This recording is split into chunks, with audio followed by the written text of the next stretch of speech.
ਜਿਸ ਨੂੰ ਸਰਕਾਰਾਂ ਨੇ ਵਰਤਿਆ। ਪੰਜਾਬ ਦੇ ਵਿੱਚ ਕਾਂਗਰਸ ਸਰਕਾਰ ਦੇ ਵਿੱਚ ਪਣਪਿਆ, ਅਕਾਲੀ ਬੀਜੇਪੀ ਸਰਕਾਰ ਦੇ ਵਿੱਚ ਵੀ ਉੱਚ ਅਹੁਦੇ ਮਾਣ ਨੇ। ਹੁਣ ਕਾਂਗਰਸ ਦੀ ਸਰਕਾਰ ਦੇ ਨਾਲ ਵਿਗੜਦੀ ਸਥਿਤੀ ਦੇ ਵਿੱਚ ਜਿਸ ਤਰੀਕੇ ਨਾਲ ਉਹ ਸ਼ਿਕੰਜੇ 'ਚ ਆਇਆ, ਉਹ ਆਮ ਸਥਿਤੀ ਦੇ ਵਿੱਚ ਵਿਅਕਤੀ ਦੇਖ ਸਕਦਾ ਕਿ ਉਸ ਦੀ ਅਸਲੀਅਤ ਜਗ ਜ਼ਾਹਰ ਹੋ ਰਹੀ ਹੈ। ਸੁਮੇਧ ਸੈਣੀ, ਜਿਸ ਦੇ ਬਾਰੇ ਬੜੀ ਚਰਚਾ ਹੈ ਕਿ ਉਹਨੇ ਇੱਕ ਨਹੀਂ ਅਨੇਕਾਂ ਮਾਮਲਿਆਂ ਦੇ ਵਿੱਚ ਮਨੁੱਖੀ ਅਧਿਕਾਰਾਂ ਦਾ ਘਾਣ ਕੀਤਾ। ਹਾਲੀਆ ਵਿੱਚ ਕੁਝ ਇੱਕ ਪੁਲਿਸ ਅਧਿਕਾਰੀਆਂ ਨੇ ਵਾਅਦਾ ਮਾਫ ਗਵਾਹ ਬਣ ਕੇ ਸੈਣੀ ਦੇ ਉਸ ਜ਼ੁਲਮਾਂ ਨੂੰ ਜਨਤਕ ਤੌਰ ਤੇ ਨਸ਼ਰ ਕਰਨ ਅਤੇ ਅਦਾਲਤ ਦੇ ਵਿੱਚ ਬਿਆਨ ਕਰਨ ਦਾ ਤਹਈਆ ਕੀਤਾ।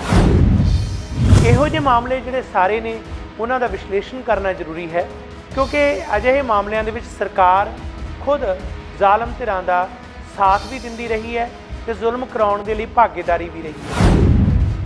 1991 ਵਿੱਚ ਜਦੋਂ ਸੁਮੇਧ ਸਿੰਘ ਸੈਣੀ ਤੇ ਹਮਲਾ ਹੁੰਦਾ, ਹਮਲੇ ਵਿੱਚ ਉਹਨਾਂ ਦੇ ਕੁਝ ਨਾਲ ਦੇ ਪੁਲਿਸੀ ਮਰਦੇ ਨੇ, ਆਪ ਜ਼ਖਮੀ ਹੋਇਆ ਸੀ। ਉਸ ਤੋਂ ਬਾਅਦ ਮੁਲਤਾਨੀ ਨੂੰ ਚੱਕ ਕੇ ਜਿਵੇਂ ਉਧਾਲ ਕੇ ਮਾਰਿਆ ਗਿਆ। ਹੁਣ ਤਾਂ ਗੱਲ ਤਕਰੀਬਨ ਤਸਦੀਕ ਹੋ ਚੁੱਕੀ ਹੈ, ਸਰਕਾਰੀ ਮੋਹਰ ਭਾਵੇਂ ਨਾ ਲੱਗੀ ਹੋਵੇ। ਇਹ ਜਿਹੜਾ ਪੂਲਾ ਜਿਹੜਾ ਕਿ ਇਹਦਾ ਖਾਸ ਜਿਹੜੀ ਕੈਟ ਸੀ ਜੀ, ਉਸਨੇ ਕਿਵੇਂ ਇੱਕ ਸਕੀਮ ਬਣਾ ਕੇ ਜਟਾਣੇ ਪਿੰਡ 'ਤੇ ਜਾ ਕੇ ਜਟਾਣੇ ਬਲਵਿੰਦਰ ਸਿੰਘ ਜਟਾਣੇ ਦੇ ਪਰਿਵਾਰ ਨੂੰ ਉੱਥੇ ਮਾਰਿਆ। ਉਸ ਤੋਂ ਬਾਅਦ ਘਰ ਨੂੰ ਅੱਗ ਲੱਗ ਗਈ।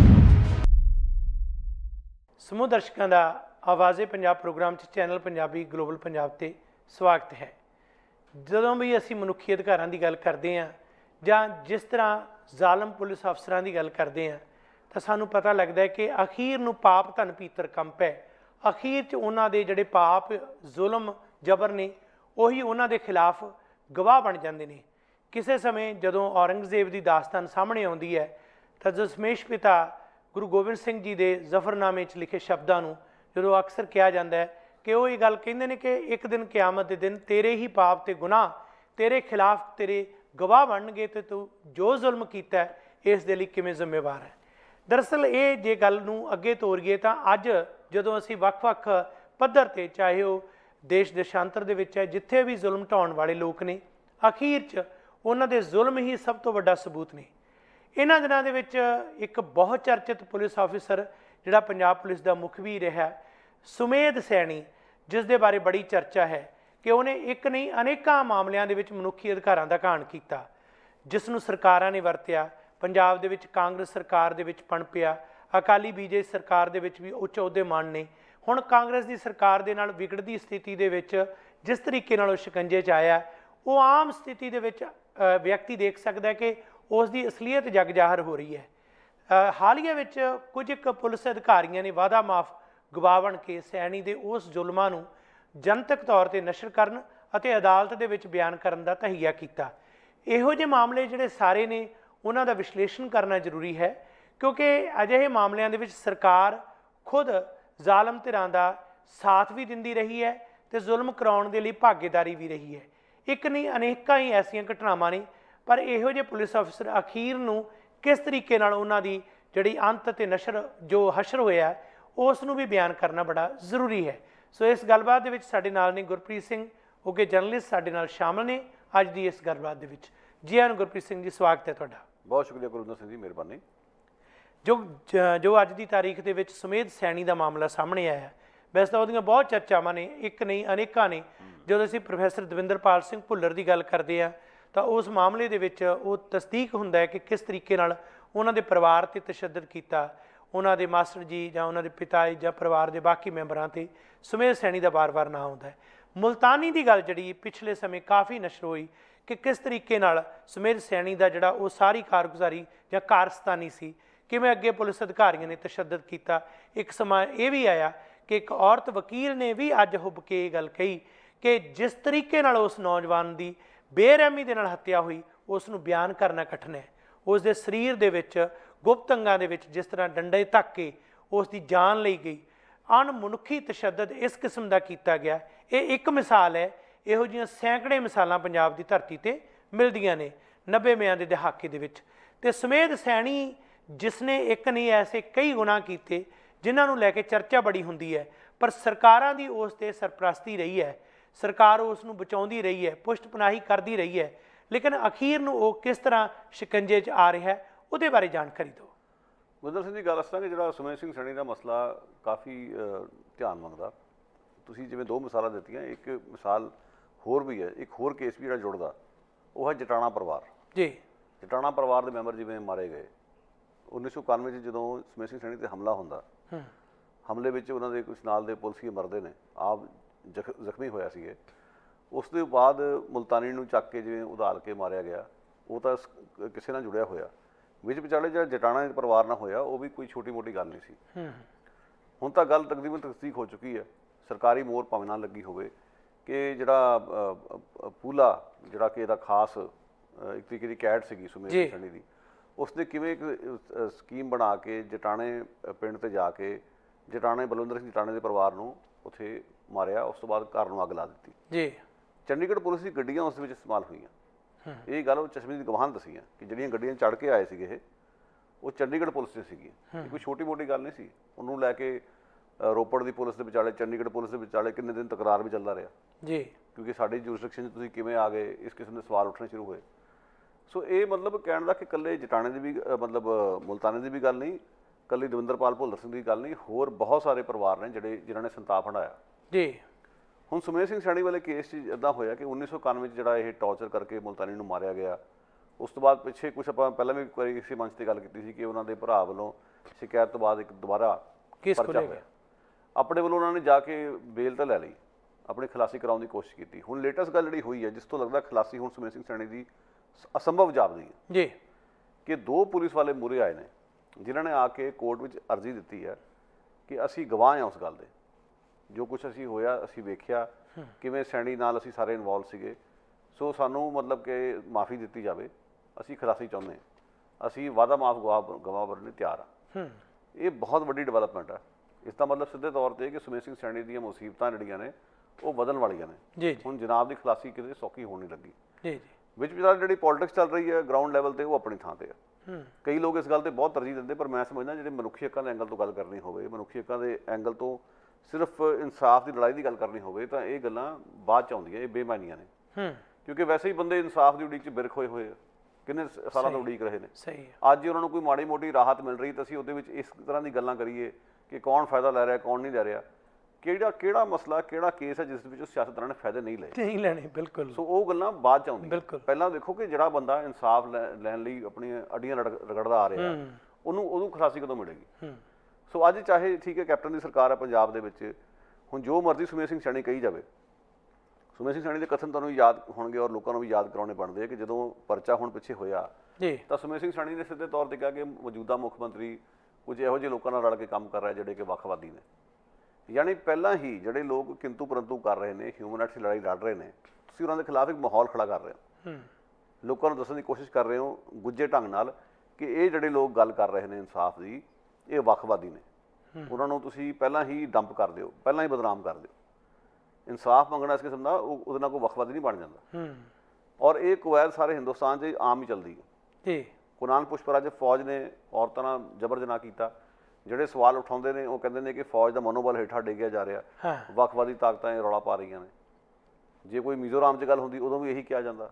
ਪੰਜਾਬ 'ਚ ਕਈ ਇਸ ਤਰ੍ਹਾਂ ਦੀ ਮਿਸਾਲਾਂ ਜਿੱਥੇ ਇਹ ਗੱਲ ਕਹਿ ਕੇ ਲੋਕਾਂ ਦੇ ਮੂੰਹ ਬੰਦ ਕਰਾਏ ਗਏ। ਕਸ਼ਮੀਰ 'ਚ ਅੱਜ ਵੀ ਬੰਦ ਕਰਾਏ ਜਾ ਰਹੇ। ਸੋ ਇਹ ਜਿਹੜਾ ਨਾ ਪੁਲਿਸ ਹਮੇਸ਼ਾ ਪੁਲਿਸ ਫੌਜ ਇਹ ਸੋਚਦੇ ਨੇ ਕਿ ਅਸੀਂ ਬਹੁਤ ਸਰਵਣ ਪੁੱਤਰਾਂ ਸਰਕਾਰ ਦੇ, ਅਸੀਂ ਜੋ ਮਰਜ਼ੀ ਕਰੀਏ। ਸੋ ਜੇ ਸਾਡੇ ਖਿਲਾਫ ਕੋਈ ਆਵਾਜ਼ ਉਠਾਊਗਾ ਜਾਂ ਬੋਲੂਗਾ, ਉਹਦਾ ਮੂੰਹ ਬੰਦ ਕਰਾਉਣ ਦਾ ਢੰਗ ਹੈ ਕਿ ਉਹਨੂੰ ਵੱਖਵਾਦੀ ਹੋਣ ਦੀ ਉਪਾਧੀ ਦੇ ਦਿਓ ਤਾਂ ਕਿ ਮੁਆਸ਼ਰੇ ਵਿੱਚ ਚੁੱਪੀ ਛਾ ਜਾਵੇ। ਸੋ ਇਸ ਵੇਲੇ ਲੋਕਾਂ ਨੂੰ ਧਿਆਨ ਉੱਧਰ ਦੇਣਾ ਚਾਹੀਦਾ। ਕੈਪਟਨ ਦੀ ਆਪਣੀ ਮੋਦੀ ਨਾਲ ਕੀ ਸਮੱਸਿਆ ਹੈ, ਮੋਦੀ ਇਹਦੀ ਪਿੱਠ 'ਤੇ ਖੜੂਗਾ ਜਾਂ ਕੈਪਟਨ ਉਹਦੇ ਖਿਲਾਫ ਖੜੂਗਾ, ਘੱਟੋ ਘੱਟ ਇੱਕ ਗੱਲ ਤੇ ਜਗ ਜ਼ਾਹਰ ਹੋ ਜਾਏਗੀ ਨਾ ਕਿ ਮੋਦੀ ਬਾਰੇ ਜਿਹੜਾ ਇੱਕ ਭਰਮ ਲੋਕਾਂ ਨੇ ਪਾਲਿਆ ਹੋਇਆ ਕਿ ਸਿੱਖਾਂ ਦੇ ਬੜੇ ਹਿਤੈਸ਼ੀ ਨੇ, ਉਹ ਤਾਂ ਭਰਮ ਲੈ ਜਾਊਗਾ। ਸੋ ਮੈਂ ਸਮਝਦਾ ਕਿ ਇਸ ਨੂੰ ਥੋੜ੍ਹਾ ਵਕਤ ਦਿੱਤਾ ਜਾਵੇ, ਪਰ ਫਿਲਹਾਲ ਲੱਗਦਾ ਕਿ ਸੁਮੇਧ ਸਿੰਘ ਸੈਣੀ ਹੁਣ ਕੁੜਿੱਕੀ 'ਚ ਨੇ, ਹੁਣ ਕਿਤੇ ਛੇਤੀ ਖਲਾਸੀ ਉਹਨਾਂ ਦੀ ਹੋਣੀ ਨਹੀਂ। ਬਹੁਤ ਸਿਰ ਪਹਿਲਾਂ ਦੀ ਗੱਲ ਹੈ ਕਿ ਰੰਜਨ ਲਖਨਪਾਲ ਉੱਗੇ ਜਿਹੜੇ ਮਨੁੱਖੀ ਅਧਿਕਾਰਾਂ ਦੇ ਕਾਰਕੁਨ ਨੇ, ਉਹਨਾਂ ਨੇ ਬਹੁਤ ਸੋਹਣੀ ਸਟੇਟਮੈਂਟ ਦਿੱਤੀ ਸੀ ਕਿ ਸੈਣੀ ਵਰਗੇ ਲੋਕ ਸਮੇਂ-ਸਮੇਂ ਜਦੋਂ ਵੀ ਇਹਨਾਂ ਦੇ ਮੁਖਾਲਫ ਪਹੁੰਚ ਚੱਲੀ ਹੈ ਤੇ ਉਸ ਵੇਲੇ ਇਹ ਦਬਾਅ ਪਾਉਂਦੇ ਰਹੇ, ਜਿਹੜੇ ਵੀ ਬੰਦੇ ਉੱਠਦੇ ਰਹੇ, ਚਾਹੇ ਕਾਨੂੰਨਦਾਨ ਸਨ, ਚਾਹੇ ਆਮ ਅਧਿਕਾਰਾਂ ਦੇ ਮਨੁੱਖੀ ਅਧਿਕਾਰਾਂ ਦੇ ਲੋਕ ਸਨ, ਪੱਤਰਕਾਰ ਸਨ, ਤੇ ਇਹ ਵਿਅਕਤੀਆਂ ਦੀ ਬਦਮਾਸ਼ੀ ਜਾਂ ਇਹਨਾਂ ਦੀ ਤਾਕਤ ਇੰਨੀ ਸੀ ਕਿ ਆਮ ਬੰਦਾ ਜਿਹੜਾ ਕੁਛ ਨਹੀਂ ਸੀ ਸਕਦਾ। ਸੋ ਇੰਨੀ ਦਹਿਸ਼ਤ ਜਿਹੜੀ ਹੈ ਪੁਲਿਸ ਦੇ ਅਧਿਕਾਰਾਂ ਦੀ ਦੁਰਵਰਤੋਂ ਕਰਦੇ ਹੋਏ, ਹੁਣ ਜਦੋਂ ਆਮ ਵਿਅਕਤੀ ਦਾ ਮਨੋਬਲ ਜਾਂਦਾ ਜਾਵੇ, ਉਹ ਬੇਸ਼ੱਕ ਉਹ ਪੂਰੀ ਤਰ੍ਹਾਂ ਮਨਫੀ ਹੋ ਜਾਏ, ਪਰ ਪੁਲਿਸ ਦੀ ਬਦਮਾਸ਼ੀ, ਉਹਨਾਂ ਦੀ ਇਹ ਜਿਹੜੀ ਸੱਤਾ ਤਾਕਤ ਦੇ ਵਿੱਚ, ਨਸ਼ੇ ਦੇ ਵਿੱਚ ਜੋ ਕੀਤੇ ਜ਼ੁਲਮ ਹੈ, ਉਸ ਨੂੰ ਕੋਈ ਚੁਣੌਤੀ ਨਾ ਦੇਵੇ। ਇਹ ਜਿਹੜਾ ਆਪਣੇ ਆਪ ਦੇ ਵਿੱਚ ਕਿਰਦਾਰ ਪੁਲਿਸ ਦਾ ਗਿਰਿਆ, ਪੁਲਿਸ ਨੂੰ ਬਦਨਾਮ ਕੀਤਾ ਗਿਆ ਜਾਂ ਪੁਲਿਸ ਦੀ ਬਦਨਾਮੀ ਉਹਦੇ ਪੱਲੇ ਪਈ ਆ, ਤੇ ਮੈਨੂੰ ਲੱਗਦਾ ਸਮੇਧ ਸੈਣੀ ਵਰਗੇ, KPS ਗਿੱਲ ਵਰਗੇ ਜਾਂ ਅਜੀਤ ਸੰਧੂ ਵਰਗੇ, ਗੋਬਿੰਦ ਰਾਮ ਵਰਗੇ, ਸਵਰਨ ਘੋਟਣੇ ਵਰਗੇ ਜਾਂ ਇਹੋ ਜਿਹੇ ਅਨੇਕਾਂ, ਖੁਸ਼ੀ ਰਾਮ ਵਰਗੇ, ਅੱਜ ਕੱਲ੍ਹ ਹੋਰ ਅਨੇਕਾਂ ਨਾਮ ਨੇ ਜਿਨ੍ਹਾਂ ਦੀ ਬੜੀ ਲੰਮੀ ਲਿਸਟ ਹੈ। ਜਦੋਂ ਤੁਸੀਂ ਸ਼ਹੀਦ ਜਸਵੰਤ ਸਿੰਘ ਖਾਲੜਾ ਦੀ ਦਾਸਤਾਨ ਦੇਖਦੇ ਹੋ ਤਾਂ ਉਹਦੇ ਵਿੱਚ ਵਿਚਕਾਰ ਬਹੁਤ ਨਵੇਂ ਨਾਮ ਆ ਜਾਂਦੇ ਨੇ। ਇਹਨਾਂ ਸਾਰਿਆਂ ਨੇ ਪੁਲਿਸ ਮਹਿਕਮੇ ਦੀ ਜਿਹੜੀ ਬਿਲਕੁਲ ਹੋਂਦ ਜਿਹੜੀ ਹੈ ਖਤਮ ਕਰ ਦਿੱਤੀ ਹੈ। ਦੇਖੋ, ਜਦੋਂ ਪੁਲਿਸ ਵਾਲੇ ਜਾਂ ਫੌਜ ਵਾਲੇ ਇਹ ਕਹਿੰਦੇ ਨੇ ਕਿ ਇਹ ਲੋਕ ਸਾਡੇ ਮਨੋਬਲ ਹੇਠਾਂ ਡੇਗ ਰਹੇ ਨੇ, ਸੋ ਬੇਸਿਕਲੀ ਉਦੋਂ ਹੀ ਲੋਕਾਂ ਨੂੰ ਚੁੱਕਣੇ ਹੋ ਗਏ, ਇਹਨਾਂ 'ਤੇ ਸਵਾਲ ਕਰਨੇ ਚਾਹੀਦੇ। ਪਰ ਅਫਸੋਸ ਦੀ ਗੱਲ ਹੈ ਜੀ, ਹੁਣ ਪਿੱਛੇ ਰੱਖੜੀ ਦਾ ਦਿਨ ਆ ਕੇ ਗਿਆ, ਇਹੋ ਜਿਹੇ ਡਰਾਮੇ ਅਸੀਂ ਵੇਖੇ ਕਿ ਜਿਹੜੇ ਸਾਡੇ ਫੌਜੀ ਭਰਾ ਸਰਹੱਦਾਂ ਦੇ ਤੈਨਾਤ ਨੇ, ਸਾਡੀ ਰਾਖੀ ਲਈ ਕਸ਼ਮੀਰ 'ਚ ਤੈਨਾਤ ਨੇ, ਅਸੀਂ ਉਹਨਾਂ ਨੂੰ ਰੱਖੜੀ ਭੇਜਾਂਗੇ। ਤੁਸੀਂ ਰੱਖੜੀਆਂ ਉਹਨਾਂ ਨੂੰ ਜਮ ਭੇਜੋ, ਜਿਹੜੇ ਸ਼ਹਿਰਾਂ 'ਚ ਬੈਠੇ, ਜਿਹਨਾਂ ਨੂੰ ਉਸ ਗੱਲ ਨਾਲ ਕੋਈ ਲੈਣਾ ਦੇਣਾ ਨਹੀਂ ਗਾ, ਖਾਂਦੀ ਪੀਂਦੀ ਮਿਡਲ ਕਲਾਸ ਜਾਂ ਬਹੁਤ ਗਿਣਤੀ ਸਮਾਜ ਨਾਲ ਜੁੜੇ ਹੋਏ ਲੋਕ, ਜਿਨ੍ਹਾਂ ਨੂੰ ਉਸ ਅੱਗ ਦਾ ਸੇਕ ਦਾ ਅਹਿਸਾਸ ਵੀ ਹੈ ਨਹੀਂ, ਜਿਹੜੀ ਕਿ ਘੱਟ ਗਿਣਤੀਆਂ ਨੂੰ ਝੱਲਣੀ ਪੈ ਰਹੀ ਹੈ। ਤੁਸੀਂ ਇਹੋ ਜਿਹੇ ਬਿਆਨ ਦਿੰਦੇ ਹੋ, ਉਸ ਤੋਂ ਅੰਦਾਜ਼ਾ ਲਾਓ ਕਿ ਸਮਾਜ ਕੀ ਕਰ ਰਿਹਾ। ਸਮਾਜ 'ਚ ਕੋਈ ਬੇਚੈਨੀ ਹੈ? ਸਮਾਜ 'ਚ ਕਦੇ ਸੰਵੇਦਨਾ ਸਮਾਜ ਨੇ ਵਿਖਾਈ ਹੈ, ਬਹੁਤ ਗਿਣਤੀ ਸਮਾਜ ਨੇ, ਕਿ ਇਹ ਪੁਲਿਸ ਜਿਹੜੀ ਹੈ, ਆਰਮੀ ਜਿਹੜੀ ਹੈ, ਇਸ ਦਾ ਕੰਮ ਹੈ ਲੋਕਾਂ ਦੀ ਜਾਨ ਮਾਲ ਦੀ ਰਾਖੀ ਕਰਨਾ, ਨਾ ਕਿ ਆਦਮਖੋਰ ਬਣ ਕੇ ਉਹਨਾਂ ਦੀਆਂ ਜਾਨਾਂ ਲੈਣੀਆਂ। ਹਕੀਕਤ ਇਹੋ ਹੀ ਹੈ ਕਿ ਜਾਨਾਂ ਲਈਆਂ ਜਾ ਰਹੀਆਂ। ਔਰ ਜਦੋਂ ਇਹੋ ਜਿਹੇ ਅਫਸਰਾਂ ਦੇ ਨਾਮ ਵਾਰ-ਵਾਰ ਆਉਂਦੇ ਨੇ ਤਾਂ ਸਵਾਲ ਤਾਂ ਇਹ ਉੱਠਣੇ ਚਾਹੀਦੇ ਕਿ ਪੁਲਿਸ ਵਿੱਚੋਂ ਇਹੋ ਜਿਹੇ ਲੋਕਾਂ ਦੀ ਸਫਾਈ ਲਈ ਕੀ ਹੋ ਰਿਹਾ। ਸਾਨੂੰ ਇਹੋ ਜਿਹੇ ਅਫਸਰਾਂ ਦੀ ਲੋੜ ਹੈ ਜਿਹੜੇ ਮਨੁੱਖਤਾਵਾਦੀ ਹੋਣ। ਉਲਟ ਗੱਲ ਇਹ ਹੋਈ ਕਿ ਜਾਬਰ ਅਫਸਰਾਂ ਦੀ ਇੱਥੇ ਬਹੁਤ ਜਿਹੜੀ ਹੈ ਉਸ ਦੀ ਪ੍ਰਸ਼ੰਸਾ ਹੋ ਰਹੀ। ਆ ਪਿੱਛੇ ਰਿਸ਼ੀ ਕਪੂਰ ਦੇ ਵੇਲੇ ਵੀ ਅਸੀਂ ਡਿਸਕਸ਼ਨ ਕੀਤੀ ਸੀ ਕਿ KPS ਗਿੱਲ ਦੀ ਉਸਨੇ ਗੁੱਡਾ ਬੰਨ੍ਹ ਦਿੱਤਾ ਸੀਗਾ।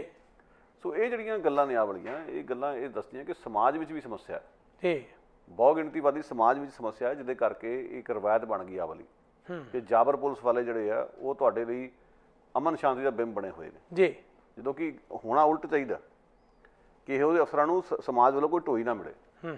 ਪਰ ਰੱਖੜੀਆਂ ਬੰਨੀਆਂ ਜਾ ਰਹੀਆਂ ਉਹਨਾਂ ਦੇ ਗੁੱਟਾਂ ਦੇ ਉੱਤੇ, ਉਹਨਾਂ ਨੂੰ ਪ੍ਰਮੋਸ਼ਨ ਦਿੱਤੀਆਂ ਜਾ ਰਹੀਆਂ, ਰਾਸ਼ਟਰਪਤੀ ਅਵਾਰਡਾਂ ਨਾਲ ਸਨਮਾਨਿਆ ਜਾ ਰਿਹਾ। ਸੋ ਕੀ ਕਰਾਂਗੇ? ਔਰ ਮੀਡੀਆ 'ਚ ਦੇਖ ਲਓ KPS ਗਿੱਲ ਨੂੰ ਕਿੰਨੇ ਸਾਲ ਸੁਪਰ ਕੌਪ ਕਹਿ ਕੇ ਉਹਨਾਂ ਦੀ ਜਿਹੜੀ ਉਸਤਤ ਗਾਈ ਜਾਂਦੀ ਰਹੀ ਹੈ। ਸੁਪਰ ਕੌਪ ਮੀਡੀਆ ਨੇ ਸੁਪਰ ਕੌਪ ਬਣਾਇਆ KPS ਗਿੱਲ ਨੂੰ। KPS ਗਿੱਲ ਨੂੰ ਸੁਪਰ ਕੌਪ ਦੀ ਉਪਾਧੀ ਮੀਡੀਆ ਨੇ ਦਿੱਤੀ ਹੈ। ਔਰ ਮੀਡੀਆ ਇਸ ਗੱਲ ਦਾ ਵੀ ਗਵਾਹ ਹੈ ਕਿ ਕਿਵੇਂ ਸ਼੍ਰੀ ਦੇਵੀ ਨਾਲ KPS ਗਿੱਲ ਦੀ ਭੇਟ ਵਾਰਤਾ ਕਰਾਈ ਜਾਵੇ। ਜੋ ਇਹੋ ਜਿਹੀ ਬੇਹੂਦੀ ਕਿਸਮ ਦੀਆਂ ਗੱਲਾਂ ਉੱਥੇ ਹੋ ਰਹੀਆਂ ਹੁਣ, ਤੇ ਅਸੀਂ ਕਿਹਨੂੰ ਕਹੀਏ ਤੇ ਕਿਹਨੂੰ ਨਾ ਕਹੀਏ? ਬਿਲਕੁਲ ਉਹੀ KPS ਗਿੱਲ ਰੂਪਨ ਬਜਾਜ ਜੌਲ ਨਾਲ ਜਿਹੜੀ ਅਸ਼ਲੀਲ ਹਰਕਤ ਕਰਦਾ ਹੈ ਤੇ ਉਸ ਤੋਂ ਬਾਅਦ ਦੋਸ਼ੀ ਠਹਿਰਾਇਆ ਜਾਂਦਾ, ਉਸ ਦੋਸ਼ੀ ਠਹਿਰਾਉਣ ਤੋਂ ਮਗਰੋਂ ਉਹਦੀ ਅਸਲੀਅਤ ਜਗਜ਼ਾਰ ਹੁੰਦੀ ਹੈ, ਉਹੀ ਮੀਡੀਆ ਮੂੰਹ 'ਚ ਘੁੰਗਣੀਆਂ ਪਾ ਲੈਂਦਾ। ਉਸ ਵੇਲੇ ਇਹਨਾਂ ਦਾ ਸੁਪਰ ਕੌਪ ਕਿੱਥੇ ਗਿਆ? ਤੇ ਸ਼ਰਮ ਦੀ ਹੱਦ ਹੈ, ਚਾਹੇ ਉਹ ਪੰਜਾਬ ਦਾ CM ਹੈ, ਚਾਹੇ ਖੱਬੇ ਪੱਖੀ ਆਗੂ ਨੇ, ਜਦੋਂ KPS ਗਿੱਲ ਵਰਗਾ ਮਰਦਾ ਤਾਂ ਉਸ ਨੂੰ ਫਿਰ ਉੱਚ ਦਰਜੇ ਦਾ ਮਹਾਨ ਵਿਅਕਤੀ ਉਪਾਧੀ ਦਿੱਤੀ ਜਾਂਦੀ ਹੈ। ਤੇ ਆਹ ਗੱਲਾਂ ਨੂੰ ਜਿਹੜੀ ਔਰਤ ਨਾਲ ਬਦਅਖਲਾਕੀ ਕੀਤੀ ਹੈ, ਨਿੱਕੀਆਂ ਮੋਟੀਆਂ ਕਹਿ ਕੇ ਬਹੁਤ ਸਾਰਾ ਮੀਡੀਆ ਜਿਹੜਾ ਅੱਖੋਂ ਪਰੋਖੇ ਕਰ ਦਿੰਦਾ। ਸੀਤਾਰਾਮ ਯੈਚੁਰੀ ਵਰਗਾ ਲੀਡਰ KPS ਗਿੱਲ ਦੀ ਮੌਤ 'ਤੇ ਜਾ ਕੇ ਜਿਹੜੇ ਕਸੀਦੇ ਪੜ੍ਹ ਰਿਹਾ, ਇਹ ਬੜੀ ਸ਼ਰਮ ਦੀ ਗੱਲ ਸੀ ਕਿ ਉਹਦੇ ਮੂੰਹ 'ਚੋਂ ਇੱਕ ਸ਼ਬਦ ਇਹ ਨਹੀਂ ਨਿਕਲਿਆ, ਚੱਲ ਤੂੰ ਇਹ ਕਹਿਣਾ ਕਿ ਇੱਕ ਚੱਲ ਵਸੇ ਵਿਅਕਤੀ ਬਾਰੇ ਕੋਈ ਚੰਗੇ ਸ਼ਬਦ ਕਹਿਣੇ ਜੇ ਤੂੰ ਕਹਿ ਲਾ, ਪਰ ਤੂੰ ਨਾਲੇ ਵੀ ਦੱਸਣਾ ਕਿ ਇਹ ਵੀ ਨਾ ਭੁੱਲੋ ਕਿ KPS ਗਿੱਲ ਦੇ ਉੱਤੇ ਇਹ ਵੀ ਦੋਸ਼ ਸੀਗੇ, ਇਹ ਉਹਨਾਂ ਨੂੰ ਨਹੀਂ ਸੀ ਕਰਨਾ ਚਾਹੀਦਾ। ਪਹਿਲੀ ਗੱਲ ਤਾਂ ਜੇ ਤੂੰ ਸੱਚਮੁੱਚ ਕਾਮਰੇਡ ਹੈ, ਤੇਰਾ ਉੱਥੇ ਜਾਣਾ ਨਹੀਂ ਸੀ ਬਣਦਾ। ਉਲਟ ਗੱਲ ਇਹ ਹੁੰਦੀ ਕਿ ਚੰਗੀ ਹੁੰਦੀ ਕਿ ਤੂੰ ਇੱਕ ਸਟੇਟਮੈਂਟ ਦਿੰਦਾ ਕਿ KPS ਗਿੱਲ ਦੀ ਮੌਤ ਹੋਈ ਆ, ਸ਼ਿਸ਼ਟਾਚਾਰ ਦੇ ਨਾਲ ਉੱਤੇ ਅਸੀਂ ਅਫਸੋਸ ਕਰਦੇ ਹਾਂ, ਪਰ ਸਾਨੂੰ ਇਹ ਦੇਖਣਾ ਚਾਹੀਦਾ ਵੀ KPS ਗਿੱਲ ਇੱਕ ਜ਼ਾਲਮਾਨਾ ਹੁਕੂਮਤ ਦਾ ਇੱਕ ਹੱਥ ਠੋਕਾ ਸੀਗਾ। ਇਹ ਨਹੀਂ ਕਹਿਣ ਦੀ ਜ਼ਰੂਰਤ ਹੈਗੀ ਕਿਸੇ ਕਾਮਰੇਡ 'ਚ। ਉਲਟ ਗੱਲ ਇਹ ਹੋਈ ਹੈ ਕਿ ਇੱਥੇ ਛੱਤੀਸਗੜ੍ਹ 'ਚ ਵੀ ਜਿਹੜੇ ਅਸੀਂ ਵੇਖਦੇ ਹਾਂ ਕਿ ਮਹਿੰਦਰ ਕਰਮਾ ਵਰਗੇ ਬੰਦੇ ਜਿਹੜੇ CPI ਨਾਲ ਜੁੜੇ ਹੁੰਦੇ ਸੀ, ਬਾਅਦ 'ਚ ਉਹ ਕਿਸ ਤਰੀਕੇ ਨਾਲ ਉੱਥੇ ਆਦੀਵਾਸੀ ਜਿਹੜੇ ਘੋੜਾਂ ਨੂੰ ਕੁਚਲਣ ਵਾਸਤੇ ਪੁਲਿਸ ਦਾ ਟਾਊਟ ਬਣ ਕੇ ਉੱਥੇ ਵਿਚਰਦਾ ਰਿਹਾ, ਜਿਹੜਾ ਬਾਜ ਉਡਾਇਆ ਗਿਆ। ਇਹੋ ਜਿਹੇ ਤਾਂ ਸਾਡੇ ਕੋਲ ਮਿਸਾਲਾਂ ਨੇ ਜਿੱਥੇ ਪੁਲਿਸ ਦੇ ਤੰਤਰ ਦੇ ਉੱਤੇ ਸਵਾਲ ਕਰਨ ਦੀ ਥਾਂ ਤੇ ਪੁਲਿਸ ਦੇ ਉਲਟ ਲੋਕਾਂ ਦੇ ਹੱਕ 'ਚ ਖੜਨ ਦੀ ਥਾਂ ਤੇ ਤੁਸੀਂ ਪੁਲਿਸ ਦੇ ਟਾਊਟ ਬਣੇ ਹੋ। ਸੋ ਇਹ ਹਾਲਾਤ ਨੇ ਉੱਥੇ। ਸੋ ਖੱਬੇ ਪੱਖੀਆਂ ਤੇ ਅਫਸੋਸ ਹੀ ਕੀਤਾ ਜਾ ਸਕਦਾ, ਬਾਕੀ ਤਾਂ ਰਾਜ ਕਰ ਰਹੀਆਂ ਧਿਰਾਂ ਪੁਰਾਣੀਆਂ, ਚਾਹੇ ਕਾਂਗਰਸ ਚਾਹੇ ਜਨਸੰਘ, ਉਹਨਾਂ ਦੀ ਤਾਂ ਦਿਲਚਸਪੀਆਂ ਲੋਕਾਂ ਨੂੰ ਪਤਾ ਹੀ ਨਹੀਂ ਕੀ ਨੇ, ਉਹਨਾਂ ਨੂੰ ਤਾਂ ਕੋਈ ਫਰਕ ਹੀ ਨਹੀਂ ਇਸ ਗੱਲ 'ਚ। ਪਰ ਜਿਹੜੇ ਆਪਣੇ ਨੂੰ ਕਾਮਰੇਡ ਕਹਾਉਂਦੇ ਨੇ ਉਹ ਤਾਂ ਸੋਚਣ, ਅੱਜ ਆਮ ਆਦਮੀ ਪਾਰਟੀ ਵੀ ਉਹੀ ਕੁਝ ਕਰ ਰਹੀ ਹੈ। ਸੋ ਇਸ ਕਰਕੇ ਇਹ ਬਹੁਤ ਅਫਸੋਸ ਵਾਲੀ ਗੱਲ ਹੈ। ਮੈਂ ਦੇਖਦਾ ਵੈਨਕੂਵਰ ਕੈਨੇਡਾ ਦੇ ਖਿੱਤੇ ਦੇ ਵਿੱਚ ਵੀ ਆਮ ਆਦਮੀ ਪਾਰਟੀ ਦੇ ਜਿਹੜੇ ਕਾਰਕੁਨ ਬੈਠੇ ਨੇ, ਉਹਨਾਂ 'ਚੋਂ ਬਹੁਤ ਸਾਰੇ ਐਸੇ ਸਨ ਜਿਹੜੇ ਕਿਸੇ ਸਮੇਂ ਜਦੋਂ ਕਿਸੇ ਮਾਮਲੇ ਦੇ ਵਿੱਚ ਜਦੋਂ HS ਫੂਲਕਾ ਆਵਾਜ਼ ਉਠਾ ਰਹੇ ਸਨ, ਉਹ ਸੱਚਾਈ ਸਮਝਦੇ ਸਨ। ਇਹੋ ਜਿਹੇ ਵੀ ਸਨ ਜਿਨ੍ਹਾਂ ਨੇ ਉਸ ਵੇਲੇ ਮਨੁੱਖੀ ਅਧਿਕਾਰਾਂ ਲਈ ਇੱਕ ਦੂਰੀ ਸਥਾਪਿਤ ਕਰਕੇ ਕਿ ਪੰਜਾਬ ਦੇ ਵਿੱਚ ਸ਼ਾਇਦ ਇੱਕ ਚੰਗੀ ਵਿਵਸਥਾ ਕਾਇਮ ਹੋਵੇ, ਲੋਕਾਂ ਨੂੰ ਉਤਸ਼ਾਹ ਮਿਲਿਆ ਤੇ ਪੰਜਾਬੀਆਂ ਨੇ ਸਭ ਤੋਂ ਵੱਧ ਸਹਿਯੋਗ ਦਿੱਤਾ। ਦਿਲਚਸਪ ਗੱਲ ਇਹ ਵੀ ਹੈ ਕਿ ਪੰਜਾਬ ਦੇ ਵਿੱਚ ਬੀਜੇਪੀ ਅਕਾਲੀ ਸਰਕਾਰ ਦੀ ਜਿਹੜੀ ਕਾਰਗੁਜ਼ਾਰੀ ਨਾ ਪੱਖੀ ਰਹੀ ਜਾਂ ਕਾਂਗਰਸ ਦੀ ਜਿਸ ਤਰ੍ਹਾਂ ਦੀ ਸੋਚ ਰਹੀ, ਉਹਨੇ ਕਿਹਾ ਕਿ ਇਹਨਾਂ ਤਾਕਤਾਂ ਨੂੰ ਅੱਗੇ ਲਿਆਓ, ਸ਼ਾਇਦ ਇਹ ਅਗਾਂਹ ਵਧੂ ਤਾਕਤਾਂ ਕੁਝ ਨਾ ਕੁਝ ਸਵਾਰ ਸਕਣ।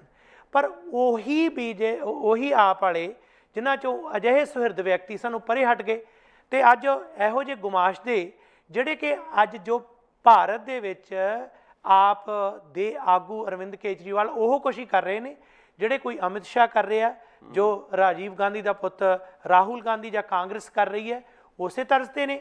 ਉਹਨਾਂ ਨੇ ਜੋ ਵੀ ਜਿੱਥੇ ਪੁਲਿਸ ਤੰਤਰ ਦੀਆਂ ਉਸ ਦੀ ਵੀ ਪ੍ਰਸ਼ੰਸਾ ਕੀਤੀ ਹੈ, ਜੇਕਰ ਧਾਰਾ 370 ਹੈ ਉਸ ਦੀ ਪ੍ਰਸ਼ੰਸਾ ਵੀ ਕੀਤੀ ਹੈ, CAA ਦੇ ਮਾਮਲੇ ਦੇ ਵਿੱਚ ਉਸ ਦੀ ਪ੍ਰਸ਼ੰਸਾ ਵੀ ਕੀਤੀ ਹੈ, ਜੋ ਘੱਟ ਗਿਣਤੀਆਂ ਦੇ ਖਿਲਾਫ ਹੱਲਾਸ਼ੇਰੀ ਦੇਣੀ ਬਣਦੀ ਹੈ ਕਿਸੇ ਨੂੰ ਉਹ ਦੇ ਰਹੇ ਨੇ, ਇੱਥੋਂ ਤੱਕ ਕਿ ਮਸਜਿਦ ਢਾਹ ਕੇ ਮੰਦਰ ਬਣਾਉਣ ਦੀ ਗੱਲ ਵੀ ਹੈ।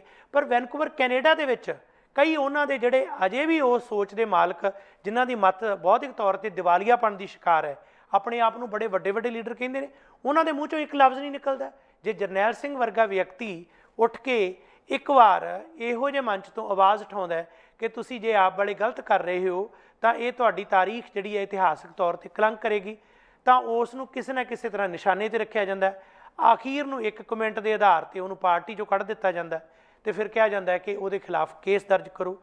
ਹੁਣ ਜਿਹੜੇ ਲਗਾਤਾਰ ਹਿੰਦੂਤਵਾ ਦਾ ਏਜੰਡਾ ਪ੍ਰਚਾਰ ਕਰਕੇ ਭਾਰਤ ਦੇ ਵਿੱਚ ਇਹੋ ਜਿਹੀਆਂ ਤਾਕਤਾਂ ਨੂੰ ਹੱਲਾਸ਼ੇਰੀ ਦੇ ਰਹੇ ਨੇ, ਉਹਨਾਂ ਦੇ ਖਿਲਾਫ ਕੇਜਰੀਵਾਲ ਜਾਂ ਉਹਦੀ ਪਾਰਟੀ ਬੋਲਦੀ ਨਹੀਂ, ਨਾ ਹੀ ਕੈਨੇਡਾ ਬੈਠੇ ਉਹਦੇ ਗੁਮਾਸ਼ ਦੇ ਬੋਲਦੇ ਨੇ।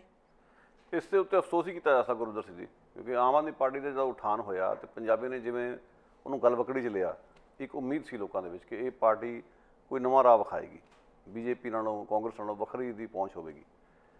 ਪਰ ਕੁਛ ਸਾਲਾਂ ਦੇ ਵਿੱਚ ਹੀ ਸਾਰਾ ਕੁਛ ਸਾਹਮਣੇ ਆ ਗਿਆ, ਉਹਨਾਂ ਦਾ ਹੀਸ ਪਿਆਜ਼ ਦੰਗਾ ਹੋ ਗਿਆ। ਇੱਕ ਤਾਂ ਪਹਿਲਾਂ ਉਹਨਾਂ ਨੇ ਕਾਂਗਰਸ ਦੀ ਥਾਂ ਲੈ ਲਈ ਜੀ, ਕਾਂਗਰਸ ਦਾ ਬਿਲਕੁਲ ਸਤਿਆਨਾਸ਼ ਕਰਕੇ, ਅਤੇ ਹੁਣ ਉਹਨਾਂ ਨੇ ਉਸ ਦੀ ਥਾਂ ਹੀ ਲੈ ਲਈ, ਉਹਦਾ ਹੀ ਰੂਪ ਧਾਰਨ ਕਰ ਲਿਆ। ਹੁਣ ਉਹ ਕਾਂਗਰਸ ਵਾਂਗੂ ਨਰਮ ਹਿੰਦੂਤਵਾ ਵੱਲ ਚੱਲ ਪਏ ਨੇ ਜੀ, ਔਰ ਅੰਨੇ ਰਾਸ਼ਟਰਵਾਦ 'ਚ ਉਹ ਵੀ ਗਲਤਾਨ ਹੋ ਚੁੱਕੇ ਨੇ। ਸੋ ਉਹਨਾਂ ਨੇ ਇਹ ਕੰਮ ਕੀਤਾ। ਸੋ ਬੀਜੇਪੀ ਦੇ ਨਾਲ ਆਈਡੀਓਲੋਜੀਕਲ ਲੜਾਈ ਉਹਨਾਂ ਦੀ ਕੋਈ ਵੀ ਹੈ ਨਹੀਂ। ਜੇ ਹੁੰਦੀ ਤਾਂ ਅਯੋਧਿਆ ਦੇ ਉੱਤੇ ਉਸ ਦਾ ਕੇਜਰੀਵਾਲ ਦਾ ਸਟੈਂਡ ਮੋਦੀ ਨਾਲੋਂ ਕਿਤੇ ਵੱਖ ਹੋਣਾ ਸੀਗਾ। ਜੇ ਹੁੰਦੀ ਤਾਂ ਕਸ਼ਮੀਰ ਦੇ ਮਸਲੇ 'ਤੇ ਉਹ ਨਿਸ਼ਠਾ ਨਾ ਕਹਿੰਦੇ ਕਿ ਕਸ਼ਮੀਰ ਨਾਲ ਧੱਕਾ ਹੋਇਆ। ਦਿੱਲੀ ਲਈ ਤਾਂ ਵੱਧ ਅਧਿਕਾਰਾਂ ਲਈ ਭੀਖ ਮੰਗਦੇ ਫਿਰਦੇ ਕਿ ਦਿੱਲੀ ਨੂੰ ਵੱਧ ਅਧਿਕਾਰ ਦਿਓ, ਅਤੇ ਕਸ਼ਮੀਰ ਦੇ ਵੱਧ ਅਧਿਕਾਰ ਖੋਲੇ ਗਏ, ਇਹਨਾਂ ਨੇ ਬਾਗੀਆਂ ਪਾਈਆਂ। ਇਸ ਤੋਂ ਵੱਡੀ ਬੇਸ਼ਰਮੀ ਔਰ ਮੌਕਾ ਪ੍ਰਸਤੀ ਹੋਰ ਕੀ ਹੋ ਸਕਦੀ ਜੀ। ਸੋ ਅਯੋਧਿਆ ਦਾ ਮਸਲਾ ਸੀਗਾ ਜਾਂ 370 ਦਾ ਮਸਲਾ ਸੀ ਜਾਂ CAA ਦਾ ਮਸਲਾ ਸੀ ਜਾਂ ਹੋਰ ਅਨੇਕਾਂ ਮਸਲੇ ਨੇ, ਜਰਨੈਲ ਸਿੰਘ ਨਾਲ ਜੋ ਧੱਕਾ ਹੋਇਆ ਉੱਥੋਂ ਹੀ ਕਲੀਅਰ ਹੋ ਗਿਆ ਕਿ ਵੀ ਇੱਕ ਤਾਂ ਕਾਂਗਰਸ ਦੀ ਥਾਂ 'ਤੇ ਲੈ ਹੀ ਲਈ ਆ, ਸੌਫਟ ਹਿੰਦੂਤਵਾ ਦਾ ਵੀ ਬੋਲਬਾਲਾ। ਈਵਨ ਇਲੈਕਸ਼ਨਾਂ ਵੇਲੇ ਨਜ਼ਰ ਆ ਰਿਹਾ ਸੀ ਕਿ ਲੱਛਣ ਇਸ ਕਿਸਮ ਦੇ ਕਿ ਹਨੂੰਮਾਨ ਚਾਲੀਸਾ ਦੀ ਗੱਲ ਹੋ ਰਹੀ ਸੀ ਉੱਥੇ। ਸੋ ਮਤਲਬ ਇਹ ਜਦੋਂ ਕੰਪੀਟੀਟਿਵ ਪੋਲਿਟਿਕਸ 'ਚ ਪੈ ਹੀ ਗਏ ਤਾਂ ਫਿਰ ਆਮ ਆਦਮੀ ਪਾਰਟੀ ਨਾਲ ਜੁੜੇ ਹੋਏ ਜਿਹੜੇ ਗੁਮਾਸ਼ਤੇ ਨੇ ਉਹ ਸੋਚ ਲੈਣ, ਵਿਚਾਰ ਲੈਣ ਕਿ ਇਹ ਪਾਰਟੀ ਸੱਚਮੁੱਚ ਉਹੀ ਹੈ ਜਿਸ ਨੂੰ ਅਸੀਂ ਕੁਝ ਸਾਲ ਪਹਿਲਾਂ ਸਾਰੇ ਸਪੋਰਟ ਕਰ ਰਹੇ ਸੀ, ਜਾਂ ਉਸ ਨਾਲੋਂ ਵੱਖਰੇ ਰੂਪ ਉਸਨੇ ਇਖਤਿਆਰ ਕਰ ਲਿਆ। ਜੇ ਨਹੀਂ ਤੁਹਾਡੀ ਇਹ ਸੋਚ ਕੰਮ ਕਰ ਰਹੀ ਤਾਂ ਮਤਲਬ ਤੁਸੀਂ ਵੀ ਬਾਕੀ ਦੇ ਪਾਰਟੀਆਂ ਵਾਂਗੂ ਜਿਵੇਂ ਮੋਦੀ ਦੇ ਭਗਤ ਹੋਏ ਉੱਦਾਂ ਕੇਜਰੀਵਾਲ ਦੇ ਭਗਤ ਹੋ ਗਏ। ਸੋ ਇਹ ਭਗਤੀ ਭਾਵ ਛੱਡ ਕੇ ਤਾਂ ਮਤਲਬ ਸਵਾਲ ਜਿਹੜੇ ਚੁੱਕਣ ਦੀ ਸਮਰੱਥਾ ਰੱਖੋ। ਦੇਖੋ, ਲੀਡਰ ਨੂੰ ਆਪਣੇ ਨੂੰ ਆਪਣਾ ਰੱਬ ਬਣਾਉਣਾ ਇਹ ਬਹੁਤ ਵੱਡੀ ਗਲਤੀ ਹੈ। ਬਿਲਕੁਲ। ਹੁਣ ਜੇ ਇਹੀ ਮੋਦੀ ਨੂੰ ਬਣਾ ਕੇ BJP RSS ਨੇ ਕੀਤਾ, ਜੇ ਇਹੀ ਇੰਦਰਾ ਗਾਂਧੀ ਨੂੰ ਬਣਾ ਕੇ ਕਾਂਗਰਸ ਨੇ ਕੀਤਾ, ਜਾਂ ਉਸ ਤੋਂ ਬਾਅਦ ਰਾਜੀਵ ਗਾਂਧੀ ਨੂੰ, ਜੇ ਅੱਜ ਕੇਜਰੀਵਾਲ ਨੂੰ ਬਣਾ ਕੇ ਲੋਕ ਕਰ ਰਹੇ ਨੇ। ਜਦੋਂ ਪੰਜਾਬ ਦੇ ਲੋਕਾਂ ਨੇ ਇੰਨੀ ਮਦਦ ਕੀਤੀ, ਪੰਜਾਬ ਦੇ ਲੋਕਾਂ ਨੇ ਕਿਹਾ ਕਿ ਉੱਥੇ ਇਨਸਾਫ ਦਾ ਰਾਜ ਹੋਏਗਾ, ਉਸ ਦੇ ਲਈ ਆਵਾਜ਼ ਉਠਾਉਣਗੇ, ਪਰ ਉੱਥੇ ਕੀ ਹੋਇਆ? ਡਾਕਟਰ ਦਲਜੀਤ ਸਿੰਘ ਵਰਗੇ ਚੱਕ ਕੇ ਬਾਹਰ, ਜੇ ਉਸ ਤੋਂ ਬਾਅਦ ਖਹਿਰਾ ਵਰਗੇ ਬਾਹਰ, ਜੇ ਉਸ ਤੋਂ ਬਾਅਦ ਤੁਸੀਂ ਦੇਖੋ ਸੁੱਚਾ ਸਿੰਘ ਛੋਟੇ ਪਰ ਇੱਕ ਬੜੇ ਨੀਵੇਂ ਪੱਧਰ ਦੇ ਕਲੰਕ ਜੇ ਲਾ ਕੇ ਬਾਹਰ। ਉਹਨਾਂ ਲੋਕਾਂ ਨੂੰ ਜਿਹੜੇ ਪੰਜਾਬ ਦੇ ਵਿੱਚ ਪਾਰਟੀ ਦੀ, ਪੰਜਾਬ ਦੀ ਖੁਦ ਮੁਖਤਿਆਰੀ ਦੇ ਪੱਖੋਂ ਪ੍ਰਸੰਗਿਕਤਾ ਦੇਖਦੇ ਨੇ, ਉਹ ਨਹੀਂ। ਜੇ ਦਿੱਲੀ ਦੇ ਦੁਬੇਲ ਬਣ ਕੇ ਹੀ ਪੰਜਾਬ ਨੂੰ ਰੱਖਣਾ ਹੈ ਤਾਂ ਫਿਰ ਤਾਂ ਉਹ ਆਲਰੇਡੀ ਕਰ ਰਹੇ ਨੇ। ਸਾਡਾ ਪੰਜਾਬੀਆਂ ਦਾ ਤਾਂ ਇੱਕ ਮਤ ਇਹ ਰਿਹਾ ਕਿ ਸ਼ਾਇਦ ਪੰਜਾਬ ਦੀ ਜਿਹੜੀ ਤਰਾਸਦੀ ਹੈ ਸੁਧਾਰਨ। ਜੇਕਰ ਅਸੀਂ ਇਹ ਕਹਿੰਦੇ ਹਾਂ ਦੇਖੋ ਜੀ ਇਹ ਤਾਂ ਉਹਨਾਂ ਤੋਂ ਤਾਂ ਚੰਗੇ ਆ, ਤੁਸੀਂ ਬਰਾਬਰ ਕਿਉਂ ਰਲਾ ਰਹੇ ਹੋ? ਬਰਾਬਰ ਰਲਾ ਨਹੀਂ ਰਹੇ, ਉਹ ਰਲ ਚੁੱਕੇ ਨੇ, ਤੇ ਉਹ ਤਾਂ ਆਪ ਕਰ ਰਹੇ ਨੇ ਉਹ ਕੰਮ ਜੋ ਬਾਕੀ ਪਾਰਟੀਆਂ ਕਰ ਰਹੇ ਨੇ। ਉਹ ਖੁਦ ਉਹ ਰੁਚੀਆਂ ਉਹਨਾਂ 'ਚ ਵਿਖਾਈ ਆਪ ਹੀ ਦਰਸਾ ਰਹੇ ਨੇ। ਜਿਵੇਂ ਤੁਸੀਂ ਕਿਹਾ ਕਿ ਅਸੀਂ ਨਹੀਂ ਕੋਈ ਰਲਾ ਰਹੇ ਉਹਨਾਂ ਨੂੰ, ਜੇ ਹੁਣ ਆਪ ਹੀ ਬੇਸ਼ਰਮ ਹੋ ਕੇ ਉਹਨਾਂ ਵਿੱਚ ਜਾ ਕੇ ਉਸ ਪੰਗਤ 'ਚ ਖੜ ਗਏ ਨੇ ਤਾਂ ਸਾਡਾ ਕਸੂਰ ਤਾਂ ਹੈ ਨਹੀਂ ਇਸ ਗੱਲ 'ਚ ਜੀ। ਨੰਗੇ ਚਿੱਟੇ ਰੂਪ 'ਚ ਝੱਗਾ ਚੱਕ ਕੇ ਖੜੋਤੇ ਨੇ ਉਸੇ ਕਤਾਰ ਦੇ ਵਿੱਚ, ਤਾਂ ਕਿਉਂ ਨਾ ਅਸੀਂ ਕਵਾਂਗੇ। ਸੋ ਸਵਾਲ ਤਾਂ ਇਹ ਪੈਦਾ ਹੁੰਦਾ ਕਿ ਜਿਹੜਾ ਹੁਣ ਸੁਖਪਾਲ ਸਿੰਘ ਖਹਿਰਾ ਦਾ ਤੁਸੀਂ ਨਾਂ ਲਿਆ, ਅੱਜ ਉਹ ਚੰਗੇ ਨੇ ਮਾੜੇ ਨੇ ਜਿਹੋ ਜਿਹੇ ਵੀ ਨੇ, ਹੋਰ ਕਈ ਗੱਲਾਂ ਤਾਂ ਸਾਡੇ ਮਾਥੇ ਤੋਂ ਨਾ ਹੋ ਸਕਦੇ ਨੇ। UAP ਦੇ ਮਾਮਲੇ ਤੇ ਸ਼ਿੱਦਤ ਨਾਲ ਉਹ ਬੋਲ ਰਹੇ ਨੇ ਜੀ। ਕਿੱਥੇ Aam Aadmi party? Aam Aadmi party stand ਤੇ ਇਸ ਮੁੱਦੇ ਤੇ ਕਿੱਥੇ ਹੈ? ਜੇਲ੍ਹਾਂ 'ਚ ਕੈਦੀ ਸਾੜੇ ਜਾ ਰਹੇ ਨੇ, ਤੁਸੀਂ ਤੁਹਾਡਾ ਸਟੈਂਡ ਕੀ ਹੈ? ਸਾਈ ਬਾਬੇ ਲਈ ਤੁਹਾਡਾ ਸਟੈਂਡ ਕੀ ਹੈ? ਬਾਰਾਬਰ ਵਾਲਾ ਤੁਹਾਡਾ ਸਟੈਂਡ ਕੀ ਹੈ? ਜੱਗੀ ਜੌਹਲ ਲਈ ਤੁਹਾਡਾ ਸਟੈਂਡ ਕੀ ਹੈ? ਮਾੜਾ ਸਪਸ਼ਟ ਕਰਨ, ਰਿਪੋਰਟ ਕੱਢ ਕੇ ਦਿਖਾਓ ਕਿ ਤੁਸੀਂ ਉਹਨਾਂ ਲਈ ਵੀ ਧਰਨੇ ਦਿੱਤੇ ਨੇ ਉੱਦਾਂ ਦੇ, ਜਿਵੇਂ ਉਦੋਂ ਤੁਸੀਂ ਧਰਨੇ ਦਿੰਦੇ ਹੁੰਦੇ ਸੀ ਕਿ ਅਸੀਂ ਸਰਕਾਰ 'ਚ ਹੁੰਦੇ ਵੀ ਧਰਨੇ ਦੇਵਾਂਗੇ। ਅੱਜ ਉਹ ਧਰਨੇ ਕਿੱਥੇ ਗਏ ਤੁਹਾਡੇ? ਸੋ ਇਹ ਆਮ ਆਦਮੀ ਪਾਰਟੀ ਵਾਲੇ ਸੋਚਣ। ਇੱਥੇ ਕਿੰਨੀਆਂ ਰੈਲੀਆਂ ਹੋਈਆਂ ਸਰਕਾਰੀ ਦਮਨ ਦੇ ਖਿਲਾਫ, ਕਸ਼ਮੀਰ ਮਸਲੇ 'ਤੇ, CA 'ਤੇ, ਅਯੋਧਿਆ ਮਸਲੇ ਦੇ ਉੱਤੇ ਕੋਈ ਗੱਲ ਹੋਈ? ਕਿੱਥੇ ਤੁਹਾਨੂੰ ਦੱਸੋ ਇਹਨਾਂ ਦੇ ਦਰਸ਼ਨ ਹੋਏ ਨੇ? ਜਿਹੜੇ ਕੱਲ੍ਹ ਤੱਕ ਤੁਰੇ ਫਿਰਦੇ ਸੀਗੇ ਉਹ ਝਾੜੂ ਵਾਲੀਆਂ ਆਪਣੀ ਟੋਪੀਆਂ ਚਾੜ੍ਹ ਕੇ ਸਿਰਾਂ ਦੇ ਉੱਤੇ, ਅਤੇ ਜਿਹੜੇ ਗੱਲਾਂ ਕਰਦੇ ਸੀ ਆਮ ਆਦਮੀ ਪਾਰਟੀ ਦੀਆਂ, ਅੱਜ ਉਹ ਕਿੱਥੇ ਆ? 84 ਦੀ ਗੱਲ ਕਰਨ ਵਾਲੇ। ਆ 15 ਅਗਸਤ ਨੂੰ ਰੈਲੀ ਹੋਈ ਹੈ ਨਾ, ਸਿੱਖਾਂ ਨੇ ਕੀਤੀ ਰੈਲੀ ਕੌਂਸਲੇਟ ਦੇ ਬਾਹਰ। ਇੱਕ ਦੱਸ ਦਿਓ ਆਮ ਆਦਮੀ ਪਾਰਟੀ ਦਾ ਇੱਕ ਉੱਥੇ ਗੁਮਾਸ਼ਤਾ ਵੀ ਆਇਆ ਹੋਵੇ, ਆ ਕੇ ਬੋਲਿਆ ਹੋਵੇ ਟਾਈਮ ਲੈ ਕੇ। ਸੋ ਜੇ ਤੁਹਾਡੀ ਨਿਸ਼ਠਾ ਹੀ ਹੈ ਨਹੀਂ ਸਟੇਟ ਨਾਲ ਲੜਨ ਦੀ ਜਾਂ ਸਟੇਟ ਦੇ ਜ਼ਬਰ ਦੇ ਖਿਲਾਫ ਖੜਨ ਦੀ, ਤਾਂ ਫਿਰ ਤੁਹਾਨੂੰ ਕਿਹੜੀ ਗੱਲੋਂ ਅਸੀਂ ਉਹਨਾਂ ਤੋਂ ਵਕਤ ਸਮਝੀਏ? ਅਸੀਂ ਤਾਂ ਇਹੀ ਸਮਝਾਂਗੇ ਤੁਸੀਂ ਵੀ ਕਾਂਗਰਸ ਤੇ BJP ਵਾਂਗ ਉਸੇ ਭਿਆਲੇ 'ਚ ਸ਼ਾਮਲ ਹੋ। ਅਸੀਂ ਤਾਂ ਕਾਮਰੇਡਾਂ ਨੂੰ ਵੀ ਉਸੇ ਭਿਆਲੇ 'ਚ ਰੱਖ ਕੇ ਵੇਖ ਰਹੇ ਹਾਂ, ਅਤੇ ਤੁਸੀਂ ਤਾਂ ਅਜੇ ਤੁਹਾਡਾ ਜਨਮ ਹੀ ਕੱਲ੍ਹ ਹੀ ਹੋਇਆ, ਅਤੇ ਤੁਹਾਨੂੰ ਅਸੀਂ ਕਿਉਂ ਨਾ ਸਵਾਲਾਂ ਦੇ ਘੇਰੇ 'ਚ ਲੈ ਕੇ ਆਈਏ? ਬਹੁਜਨ ਸਮਾਜ ਪਾਰਟੀ ਜਾਂ ਬਾਕੀ ਦੀਆਂ ਪਾਰਟੀਆਂ ਨੇ ਜੋ ਮੌਕਾ ਪ੍ਰਸਤੀ ਵਿਖਾਈ ਹੈ, ਉਹੋ ਜਿਹੀ ਮੌਕਾ ਪ੍ਰਸਤੀ ਤੁਸੀਂ ਕਰਕੇ ਵਿਖਾਈ ਹੈ। ਇਹਦਾ ਜਵਾਬ ਤੁਹਾਨੂੰ ਦੇਣਾ ਹੀ ਪੈਣਾ।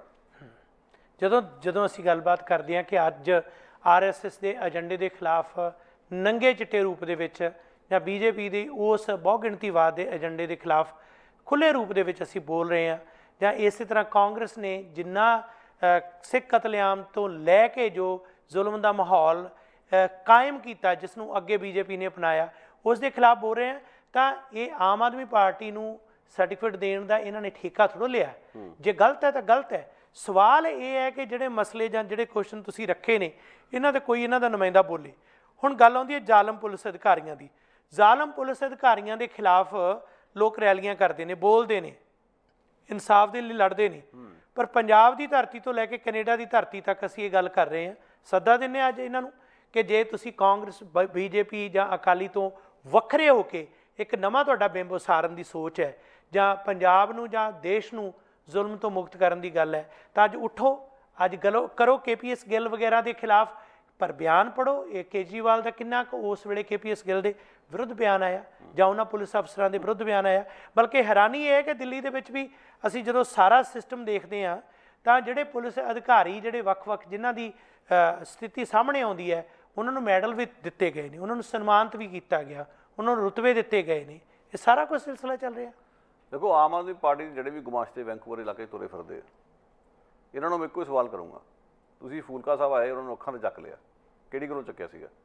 ਜੇ ਸਿਰਫ ਇਸੇ ਲਾਲਸਾ ਚੱਕਿਆ ਸੀ ਕਿ ਮੁੱਖ ਮੰਤਰੀ ਬਣਨਗੇ, ਸ਼ਾਇਦ ਸਾਡਾ ਵੀ ਕੁਛ ਉੱਥੇ ਤੋਰੀ ਫੁਲਕਾ ਚੱਲੂਗਾ, ਫਿਰ ਤਾਂ ਇਹ ਸੋਚ ਤੁਹਾਨੂੰ ਮੁਬਾਰਕ ਹੋਵੇ ਜੀ। ਪਰ ਜੇ ਤੁਸੀਂ ਨਿਸ਼ਠਾ ਦੇ ਨਾਲ ਇਸ ਕਰਕੇ ਜੁੜੇ ਸੀ ਫੂਲਕਾ ਸਾਹਿਬ ਨਾਲ ਕਿ 84 ਦੇ ਮੁੱਦੇ 'ਤੇ ਖੜ੍ਹੇ ਹੋਏ, ਹਿਊਮਨ ਰਾਈਟਸ ਦੇ ਮੁੱਦੇ 'ਤੇ ਖੜ੍ਹੇ ਹੋਏ, ਤਾਂ ਫਿਰ ਅੱਜ ਇੰਨੇ ਮੁੱਦੇ ਆਏ ਤਾਂ ਤੁਹਾਡੀ ਗੈਰ ਹਾਜ਼ਰੀ ਇਹਨਾਂ ਰੈਲੀਆਂ 'ਚ ਕਿਉਂ ਰਹੀ ਆ? ਇਹਦਾ ਜਵਾਬ ਤੁਹਾਨੂੰ ਦੇਣਾ ਹੀ ਪੈਣਾ। ਅਨੇਕਾਂ ਰੈਲੀਆਂ ਹੋ ਚੁੱਕੀਆਂ ਪਿਛਲੇ 6 ਮਹੀਨੇ ਦੌਰਾਨ ਕੌਂਸਲੇਟ ਦੇ ਬਾਹਰ, ਚਾਹੇ CA ਦਾ ਮਸਲਾ ਸੀਗਾ, ਚਾਹੇ ਕਸ਼ਮੀਰ ਦਾ ਮਸਲਾ ਸੀਗਾ, ਕਿੱਥੇ ਸੀਗੇ ਇਹ? ਪਰ ਇਹ ਹੁਣ ਵੀ ਕਿਉਂ, ਜਦੋਂ ਜ਼ਾਹਿਰਾ ਤੌਰ 'ਤੇ ਤੁਹਾਡਾ ਲੀਡਰ ਹੀ ਉਸ ਪਾਸੇ ਖੜਾ ਸਰਕਾਰ ਦੇ ਨਾਲ, ਪਿੱਠੋਂ ਦੀ ਲੋਕਾਂ ਵਾਲਾ, ਅਤੇ ਲੋਕਾਂ ਨਾਲ ਕਿਉਂ ਖੜਨਗੇ? ਸੋ ਆਮ ਆਦਮੀ ਪਾਰਟੀ ਹੁਣ ਆਮ ਆਦਮੀ ਪਾਰਟੀ ਨਹੀਂ ਰਹੀ, ਇਹ ਖਾਸ ਲੋਕਾਂ ਦੀ ਆਮ ਆਦਮੀ ਪਾਰਟੀ ਹੈ। ਸੋ ਇੱਕ ਐਪ ਬਣ ਗਿਆ, ਨਵਾਂ ਐਪ ਨਹੀਂ ਆਉਂਦਾ, ਜਿਵੇਂ ਕੋਈ ਨਵਾਂ ਐਪ ਆਇਆ, ਇਹ ਉਹਦਾ ਐਪ ਹੀ ਹੈ ਕਿ ਹੁਣ ਨਵਾਂ ਐਪ ਚੱਲ ਰਿਹਾ, ਉਸ ਦੇ ਵਿੱਚੋਂ ਆਪਣਾ ਕੋਈ ਕੱਢਣ ਪਾਉਣ ਨੂੰ ਤੁਸੀਂ ਉਹਨੂੰ ਨੱਪੋ ਅਤੇ ਆਪਣਾ ਕੰਮ ਚਲਾਈ ਚੱਲੋ ਜੀ। ਇੱਕ ਨਵਾਂ ਐਪ ਹੀ ਹੈ, ਇਹ ਕੋਈ ਆਮ ਆਦਮੀ ਪਾਰਟੀ ਨਹੀਂ ਹੈ, ਇਹ ਸਿਰਫ ਇੱਕ ਨਵਾਂ ਐਪ ਹੈ।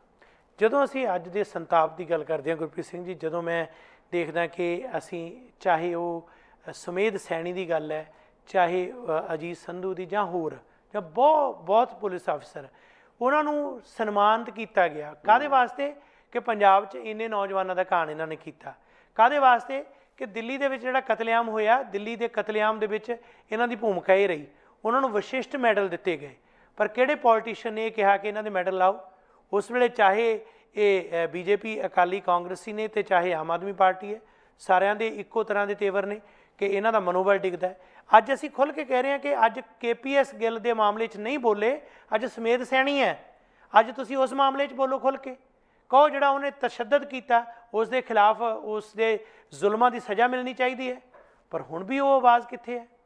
ਦੇਖੋ, ਇਸ ਤਰ੍ਹਾਂ ਗੁਰਿੰਦਰ ਸਿੰਘ ਜੀ, ਇਹ ਜਿਹੜੇ ਫਸਲੀ ਬਟੇਰੇ ਆ, ਜਿਹੜੀ ਇਹਨਾਂ ਨੇ ਜਦੋਂ ਫੂਲਕਾ ਸਾਹਿਬ ਦੀ ਚੜ੍ਹਾਈ ਹੋਈ ਤਾਂ ਲੱਗਾ ਵੀ ਮੁੱਖ ਮੰਤਰੀ ਬਣੇ ਪਏ ਨੇ, ਅਸੀਂ ਨਾਲ ਜੁੜ ਜਾਈਏ। ਭਗਵੰਤ ਮਾਨ ਨੇ ਚੜ੍ਹਾਈ ਵੇਖੀ, ਉਹਦੇ ਨਾਲ ਹੋ ਗਏ। ਇਹ ਸਿਰਫ ਜਿਹੜਾ ਨਾ ਪਤੰਗ ਵੇਖਦੇ ਕਿ ਪਤੰਗ ਕਿੰਨੀ ਉੱਚੀ ਗਈ ਹੈ। ਇਹਨਾਂ ਨੂੰ ਉਸ ਗੱਲ ਨਾਲ ਕੋਈ ਮਤਲਬ ਨਹੀਂ ਕਿ ਮੁੱਦੇ ਕੀ ਨੇ, ਮੁੱਦਿਆਂ ਦੀ ਜਿਹੜਾ ਜ਼ਮੀਨੀ ਹਕੀਕਤਾਂ ਕੀ ਨੇ, ਉਹਨਾਂ ਨਾਲ ਕਿਵੇਂ ਜੁੜਿਆ ਜਾਵੇ, ਕਿਵੇਂ ਜੂਝਿਆ ਜਾਵੇ ਮਸਲਿਆਂ ਦੇ ਨਾਲ, ਉਸ ਪ੍ਰਤੀ ਨਿਸ਼ਠਾ ਨਹੀਂ ਹੈ ਇਹਨਾਂ ਦੀ। ਸੋ ਇਹ ਆਮ ਆਦਮੀ ਪਾਰਟੀ ਦਾ ਜਦੋਂ ਸ਼ੁਰੂ 'ਚ ਉਭਾਰ ਹੋਇਆ ਭ੍ਰਿਸ਼ਟਾਚਾਰ ਦੇ ਖਿਲਾਫ ਹੋਰਨਾਂ ਮੁੱਦਿਆਂ ਤੇ, ਸੋ ਅੱਜ ਇਹ ਸੋਚਣ, ਉਸ 'ਤੇ ਦੁਬਾਰਾ ਜਾ ਕੇ ਵਿਚਾਰ ਕਰਨ ਕਿ ਉਹਦਾ ਫਾਇਦਾ ਕਿਹਨੂੰ ਹੋਇਆ, ਨੁਕਸਾਨ ਕਿਹਨੂੰ ਹੋਇਆ। ਸਭ ਤੋਂ ਵੱਡਾ ਫਾਇਦਾ ਉਸ ਦਾ ਮੋਦੀ ਨੂੰ ਹੋਇਆ, ਚਾਹੇ ਕੋਈ ਮੰਨੇ ਚਾਹੇ ਨਾ ਮੰਨੇ। ਉਹ ਭਾਰੀ ਬਹੁਮਤ ਲੈ ਕੇ ਬੈਠਾ ਭਾਰਤ ਵਿੱਚ, 2014 'ਚ ਵੀ ਫਾਇਦਾ ਲਿਆ ਉਸਨੇ ਔਰ 2019 'ਚ ਉਸ ਤੋਂ ਵੱਧ ਫਾਇਦਾ ਲਿਆ। ਔਰ ਹੁਣ ਜੋ ਕੇਜਰੀਵਾਲ ਜਿਸ ਕਿਸਮ ਦੀ ਸ਼ਤਰੰਜ ਖੇਡ ਰਿਹਾ, ਇਸ ਦਾ ਫਾਇਦਾ ਮੋਦੀ ਨੂੰ ਅਗਾਂਹ ਹੋਰ ਜ਼ਿਆਦਾ ਹੋਣਾ। ਇਹਨਾਂ ਗੱਲਾਂ ਦੇ ਜਵਾਬ ਇਹਨਾਂ ਨੂੰ ਦੇਣੇ ਪੈਣੇ। ਇਹ ਕਹਿ ਕੇ ਖਲਾਸੀ ਨਹੀਂ ਹੋਣੀ ਕਿ ਕੇਜਰੀਵਾਲ ਦਾ ਰਾਹ ਵੱਖਰਾ ਹੈ ਜਾਂ ਉਹਨੂੰ ਤੁਸੀਂ ਕਿੰਤੂ ਪਰੰਤੂ ਨਾ ਕਰੋ। ਕਿਸੇ ਵੀ ਲੀਡਰ ਦੀ ਨੂੰ ਪੂਜਨਯੋਗ ਨਾ ਬਣਾਓ। ਅਸੀਂ ਤਾਂ ਠੋਕ ਕੇ ਕਹਿੰਦੇ ਹਾਂ ਕਿ ਅਸੀਂ ਫੂਲਕਾ ਸਾਹਿਬ ਦੇ ਨਾਲ ਦਿਲੋਂ ਖੜੇ ਸੀਗੇ ਕਿ 84 ਤੇ ਉਹਨਾਂ ਨੇ ਲੜਾਈ ਲੜੀ, ਪਰ ਜਦੋਂ ਉਹਨਾਂ ਨੇ ਜਾ ਕੇ ਸਨਮਾਨ ਲਿਆ ਭਾਰਤ ਸਰਕਾਰ ਤੋਂ, ਮੋਦੀ ਸਰਕਾਰ ਤੋਂ, ਔਰ ਉਸ ਵੇਲੇ ਜਦੋਂ ਕਿ ਭਾਰਤ ਨੂੰ ਦਿੱਤਾ ਗਿਆ ਨਾਨਾਜੀ ਦੇਸ਼ਮੁਖ ਨੂੰ, ਅਸੀਂ ਉਸ ਦਾ ਵੀ ਇਤਰਾਜ਼ ਕੀਤਾ। ਬਿਲਕੁਲ, ਔਰ ਕਰਨਾ ਬਣਦਾ, ਕਿਉਂਕਿ ਅਸੀਂ ਕੋਈ ਫੂਲਕਾ ਸਾਹਿਬ ਦੇ ਮਤਲਬ ਉਹਨਾਂ ਦੇ ਕੋਈ ਬੁੱਤ ਪੂਜਕ ਜਾਂ ਪੂਜਕ ਨਹੀਂ ਗਏ ਸੀ। ਅਸੀਂ ਉਹਨਾਂ ਦੇ ਦਿਲੋਂ ਸਮਰਥਕ ਹਾਂ ਕਿ ਉਹਨਾਂ ਨੇ ਇੱਕ ਲੜਾਈ ਇੱਕ ਦੌਰ 'ਚ ਚੰਗੀ ਲੜੀ, ਅਸੀਂ ਉਹਨਾਂ ਦੀ ਇੱਜ਼ਤ ਕਰਦੇ ਹਾਂ। ਪਰ ਬਿਯੋਂਡ ਡੈਟ ਜੋ ਪੋਲੀਟੀਕਲ ਹਿੱਤ ਪ੍ਰਸਤੀ ਵੇਖ ਕੇ ਕੋਈ ਪੈਂਤੜਾ ਲੈਂਦੇ ਆ, ਤੇ ਜ਼ਰੂਰੀ ਤਾਂ ਨਹੀਂ ਕਿ ਅਸੀਂ ਉਹਨਾਂ ਨਾਲ ਸਹਿਮਤ ਹੋਣਾ। ਜਿਹੜੀ ਗੱਲ ਨਾਲ ਸਹਿਮਤੀ ਨਹੀਂ ਹੈ ਤੁਸੀਂ ਉਸ ਦਾ ਵਿਰੋਧ ਕਰੋ ਜੀ। ਪਰ ਸਮੱਸਿਆ ਇਹ ਬਣ ਗਈ ਕਿ ਹੁਣ ਇੱਕਦਮ ਭਗਤੀ ਦਾ ਦੌਰ ਚੱਲ ਪਿਆ। ਸੋ ਜਿਵੇਂ ਅੰਨੇ ਭਗਤ ਮੋਦੀ ਦੇ ਨੇ, ਉਹੀ ਅੰਨੇ ਭਗਤ ਕੇਜਰੀਵਾਲ ਦੇ ਨੇ, ਉੱਦਾਂ ਦੇ ਅੰਨੇ ਭਗਤ ਅਮਰਿੰਦਰ ਸਿੰਘ ਦੇ ਵੀ ਹੋਣਗੇ। ਹਾਂ ਬਿਲਕੁਲ। ਤੇ ਇਸ ਕਰਕੇ ਮਤਲਬ ਇਹ ਜਿਹੜਾ ਅੰਨ ਭਗਤੀ ਹੈ ਉਹਦਾ ਜ਼ਮਾਨਾ ਨਹੀਂ ਗਾ। ਹਰੇਕ ਮਸਲੇ ਦੀ ਚੀਰਫਾੜ ਜ਼ਰੂਰੀ ਆ ਔਰ ਮਸਲਿਆਂ ਦੇ ਉੱਤੇ ਲੀਡਰ ਨੂੰ ਜਵਾਬ ਦੇ ਬਣਾਉਣਾ ਜ਼ਰੂਰੀ। ਅਸੀਂ ਇੱਥੇ ਬਹਿ ਕੇ ਕਈ ਵਾਰੀ ਸੁਣਦੇ ਹਾਂ ਕਿ ਆਮ ਆਦਮੀ ਪਾਰਟੀ ਵਾਲੇ ਵੀ ਕਹਿਣਗੇ, ਕਾਂਗਰਸੀ ਲੀਡਰ ਕਈ ਵਾਰੀ ਕਹਿ ਚੁੱਕੇ ਨੇ, ਸੁਖਬੀਰ ਬਾਦਲ ਵਰਗੇ ਕਹਿ ਚੁੱਕੇ ਨੇ ਕਿ ਅਸੀਂ ਪੰਜਾਬ ਨੂੰ ਕੈਲੀਫੋਰਨੀਆ ਬਣਾ ਦੇਣਾ, ਪੰਜਾਬ ਨੂੰ ਅਮਰੀਕਾ ਵਾਂਗੂ ਕੈਨੇਡਾ ਵਾਂਗੂ ਬਣਾ ਦੇਣਾ, ਸਾਨੂੰ ਇਹੋ ਜਿਹਾ ਸਿਸਟਮ ਚਾਹੀਦਾ। ਜੇ ਸਿਸਟਮ ਚਾਹੀਦਾ ਤਾਂ ਫਿਰ ਸਿਸਟਮ 'ਚ ਖੂਬੀ ਕੀ ਹੈ? ਇੱਥੇ ਕੋਈ ਚਮਚਾਗਿਰੀ ਦਾ ਰਿਵਾਜ ਨਹੀਂ ਗਾ ਇੱਥੇ, ਪਰ ਉੱਥੇ ਚਮਚਾਗਿਰੀ ਦਾ ਰਿਵਾਜ ਚੱਲ ਰਿਹਾ। ਘੱਟੋ ਘੱਟ ਉਹਨੂੰ ਬਦਲ ਦਿਓ। ਭ੍ਰਿਸ਼ਟਾਚਾਰ ਦੇ ਖਿਲਾਫ ਲੜਾਈ ਤਾਂ ਬਹੁਤ ਦੂਰ ਦੀ ਗੱਲ ਹੈ, ਹਿਊਮਨ ਰਾਈਟਸ ਦੇ ਮੁੱਦੇ 'ਤੇ ਲੜਾਈ ਲੜਨਾ ਬਹੁਤ ਲੰਮੀ ਲੜਾਈ ਆ, ਪਰ ਘੱਟੋ ਘੱਟ ਇਸ ਚਮਚਾਗਿਰੀ ਦਾ ਰੁਝਾਨ ਤੇ ਬਦਲ ਦਿਓ। ਇਹਨਾਂ ਲੀਡਰਾਂ ਤੋਂ ਕੁਛ ਸਿੱਖੋ। ਜਿਹੜਾ ਇੱਥੇ ਲੀਡਰਾਂ ਦੇ ਵਿੱਚ ਅਸੀਂ ਵੇਖਦੇ ਹਾਂ ਕਿ ਚਮਚਾਗਿਰੀ ਦਾ ਕੋਈ ਰੁਝਾਨ ਨਹੀਂ ਗਾ। ਕੋਈ MLA MP ਇੱਥੇ ਕਿਸੇ ਜਾਂਦਾ ਵੀ ਹੈ ਤੇ ਖਾਸ ਤਵੱਜੋ ਨਹੀਂ ਉਸ ਨੂੰ ਮਿਲਦੀ। ਬਿਲਕੁਲ, ਉਸ ਦੇ ਨਾਲ ਕੋਈ ਗਨਮੈਨ ਨਹੀਂ ਹੁੰਦੇ ਜਾਂ ਉਸ ਦੇ ਨਾਲ ਕੋਈ ਮਤਲਬ VIP ਟ੍ਰੀਟਮੈਂਟ ਨਹੀਂ ਹੁੰਦਾ। ਘੱਟੋ ਘੱਟ ਤੁਸੀਂ ਇਹਨਾਂ ਚੀਜ਼ਾਂ ਤੋਂ ਕੁਛ ਸਿੱਖ ਲਓ। ਸੋ ਇੱਥੇ ਮੈਨੂੰ ਸਮਝਦਾ ਕਿ ਵੀ ਕਾਫੀ ਕੁਝ ਸਿੱਖਣ ਵਾਲਾ ਹੈ। ਵੈਸੇ ਤਾਂ NRI ਵਿੰਗ ਜਿਹੜੇ ਇਹੋ ਜਿਹੇ ਬਣਾਏ ਹੁੰਦੇ ਨੇ ਜਿਨ੍ਹਾਂ ਦੇ ਵਿੱਚ ਵੱਖ-ਵੱਖ ਸਿਆਸੀ ਪਾਰਟੀਆਂ ਦੇ, ਉਹਨਾਂ ਦੀ ਕੋਈ ਅਹਿਮੀਅਤ ਜਾਂ ਬੁੱਕਤ ਤਾਂ ਕੋਈ ਹੁੰਦੀ ਨਹੀਂ। ਸਿਰਫ ਇੱਕ ਇਹ ਹੁੰਦਾ ਚਾਅ ਹੈ ਕਿ ਸ਼ਾਇਦ ਸਾਡਾ ਜਿਹੜਾ ਮਾਣ ਪ੍ਰਤਿਸ਼ਠਾ ਜਿਹੜੀ ਵੱਧ ਸਕੇ, ਬਸ ਇਸ ਤੋਂ ਇਲਾਵਾ ਇਸ ਤੋਂ ਵੱਧ ਕੁਝ ਨਹੀਂ ਹੈ। ਪਰ ਫਿਰ ਵੀ ਅਸੀਂ ਅੱਜ ਵੀ ਕਹਿੰਦੇ ਹਾਂ ਕਿ ਅੱਜ ਜੇ ਹੁਣ ਸਮੇਤ ਸੈਣੀ ਦਾ ਮਸਲਾ ਹੈ, ਸਮੇਤ ਸੈਣੀ ਦੇ ਜ਼ੁਲਮ ਦੀ ਦਾਸਤਾਨ ਸਾਹਮਣੇ ਆਈ ਹੈ, ਕਹੋ ਆਪਣੇ ਲੀਡਰ ਨੂੰ ਪੰਜਾਬ ਦੇ ਵਿੱਚ ਜਿਹੜੇ ਤੁਹਾਡੇ MP ਨੇ, ਕਹੋ ਦੇਸ਼ ਦੇ ਨੈਸ਼ਨਲ ਲੀਡਰ ਨੂੰ ਕੇਸ 'ਤੇ ਆਵਾਜ਼ ਉਠਾਉਣ, ਬੋਲਣ ਕਿ ਹਾਂ ਜ਼ਾਲਮ ਅਧਿਕਾਰੀਆਂ ਨੂੰ ਸਜ਼ਾ ਦਿਓ, ਕਹੋ ਕਿ ਉਹਨਾਂ ਦੇ ਮੈਡਲ ਉਤਾਰੇ ਜਾਣ। ਇਹ ਮੈਡਲ ਉਤਾਰਨ ਦੀ ਗੱਲ ਕਦੇ ਫੂਲਕਾ ਸਾਹਿਬ ਨੇ ਕੀਤੀ, ਕਦੇ ਜਰਨੈਲ ਸਿੰਘ ਉਹਨਾਂ ਨੇ ਕੀਤੀ। ਇੱਥੇ ਜਰਨੈਲ ਸਿੰਘ ਉਹੀ ਜਿਹੜੇ ਕਿ ਦਿੱਲੀ ਵਿਧਾਨ ਸਭਾ ਦੇ ਵਿੱਚ ਜਿਹਨੇ ਮਤਾ ਲਿਆਂਦਾ, ਕੈਨੇਡਾ ਦੀ ਧਰਤੀ 'ਤੇ ਆ ਕੇ ਉਹਨਾਂ ਨੇ ਸਿੱਖ ਨਸਲਕੁਸ਼ ਦੀ ਗੱਲ ਕੀਤੀ। ਪਰ ਉਹ ਜਿਹੜੇ ਇੱਕ ਧਿਰ ਬਣੀ ਹੋਈ ਖਾਸ ਤੌਰ 'ਤੇ ਜਿਹੜੀ ਆਪ ਦੀ, ਉਹ ਧਿਰ ਵਾਲਿਆਂ ਨੇ ਮਿਲਣਾ ਮੁਨਾਸਿਬ ਹੀ ਨਹੀਂ ਸਮਝਿਆ। ਉਹਨਾਂ ਨੇ ਕਿਹਾ ਇਸ ਮਸਲੇ 'ਤੇ ਅਸੀਂ ਸਾਨੂੰ ਤੱਤਾ ਸੇਕ ਲੱਗ ਸਕਦਾ ਕਿ 84 ਦੇ ਨਸਲਕੁਸ਼ੀ ਦੇ ਮਸਲੇ ਬਾਰੇ ਵੀ ਗੱਲ ਨਹੀਂ ਕਰਨੀ ਚਾਹੁੰਦੇ, ਹੋਰ ਤਾਂ ਹੋਰ। ਸੋ ਇਹੋ ਜਿਹੜੇ ਲੋਕ ਨੇ ਇਹ ਕੀ ਜ਼ੁਲਮ ਦੇ ਖਿਲਾਫ ਸਟੈਂਡ ਲੈਣਗੇ? ਇਹਨਾਂ ਦੇ ਵਿੱਚ ਉਹ ਮਾਦਾ ਨਹੀਂ ਹੈ। ਸਮੱਸਿਆ ਇਹ ਹੈ ਕਿ ਅਸੀਂ ਲੋਕ ਜਿਹੜੇ ਕੈਨੇਡਾ ਜਾਂ ਬਾਹਰਲੇ ਦੇਸ਼ਾਂ 'ਚ ਬੈਠੇ ਹਾਂ, ਇਹ ਦੇਖੀਏ ਕਿ ਵੱਖ-ਵੱਖ ਪੋਲੀਟੀਕਲ ਪਾਰਟੀਆਂ, ਇਹਨਾਂ ਦੇ ਬਾਹਰ ਰੰਗ ਤੇ ਦਿਖਾਵੇ ਹੀ ਵੱਖੋ ਵੱਖਰੇ ਨੇ, ਵਿੱਚੋਂ ਜਿਹੜਾ ਹੈ ਉਹੀ ਬੋਤਲਾਂ ਜਿਹੜੀਆਂ ਨਵੀਆਂ ਨੇ ਤੇ ਸ਼ਰਾਬ ਵਿੱਚੋਂ ਪੁਰਾਣੀ ਉਹੀ ਹੈ, ਪੁਰਾਣੀ ਲਾਣ ਨਵੀਂ ਬੋਤਲ ਜੀ। ਗੱਲ ਨਾ ਗੁਰਵਿੰਦਰ ਸਿੰਘ ਜੀ ਕਿ ਜਿਹੜਾ ਤੁਸੀਂ ਵੇਖੋਗੇ ਜਦੋਂ NRI ਸੈੱਲ ਅਸੀਂ ਕਹਿੰਦੇ ਹਾਂ, ਜਿਵੇਂ ਹਰ ਇੱਕ ਪਾਰਟੀ ਨੇ ਆਪੋ ਆਪਣੇ ਸੈੱਲ ਵੱਖਰੇ ਵੱਖਰੇ ਸੂਬਿਆਂ 'ਚ ਕਾਇਮ ਕੀਤੇ ਹੋਏ। ਇਸੇ ਤਰ੍ਹਾਂ ਕੋਈ ਕਿਸਾਨ ਸੈੱਲ ਵੀ ਹੋਊਗਾ, ਕੋਈ ਵਪਾਰਿਕ ਵਿੰਗ ਵੀ ਹੋਊਗਾ, ਸੱਭਿਆਚਾਰਕ ਵਿੰਗ ਵੀ ਹੋਊਗਾ। ਹਰ ਇੱਕ ਜਿਹੜਾ ਵਿੰਗ ਜਾਂ ਸੈੱਲ ਆਪੋ ਆਪਣੇ ਅਧਿਕਾਰ ਖੇਤਰ ਵਿੱਚੋਂ ਕੁਝ ਚੀਜ਼ਾਂ ਹੁੰਦੀਆਂ, ਉਸ ਦੀ ਪੁਣ ਛਾਣ ਕਰਕੇ, ਸ਼ਨਾਖਤ ਕਰਕੇ ਉਹ ਪਾਰਟੀ ਦੇ ਧਿਆਨ 'ਚ ਲਿਆਉਂਦਾ ਕਿ ਇਹਨਾਂ ਮਸਲੇ 'ਤੇ ਤੁਹਾਨੂੰ ਕੰਮ ਕਰਨ ਦੀ ਲੋੜ ਹੈ। ਜਿੰਨੇ ਵੀ NRI ਵਿੰਗ ਬਣੇ, ਜਿਹੜੀ ਮਰਜ਼ੀ ਪਾਰਟੀ ਦੇ ਹੋਣ, ਫਰਜ਼ ਉਹਨਾਂ ਦਾ ਬਣਦਾ ਕਿ ਆਪਣੇ ਜਿਹੜੇ ਕੰਨ ਨੇ ਖੁੱਲ੍ਹੇ ਰੱਖਣ ਜੀ, ਜ਼ਮੀਨ 'ਤੇ ਰੱਖਣ। ਇੱਥੇ ਹੁਣ ਮੁਆਸ਼ਰੇ 'ਚ ਕਿਹੜੀ ਗੱਲ ਚੱਲ ਰਹੀ ਹੈ?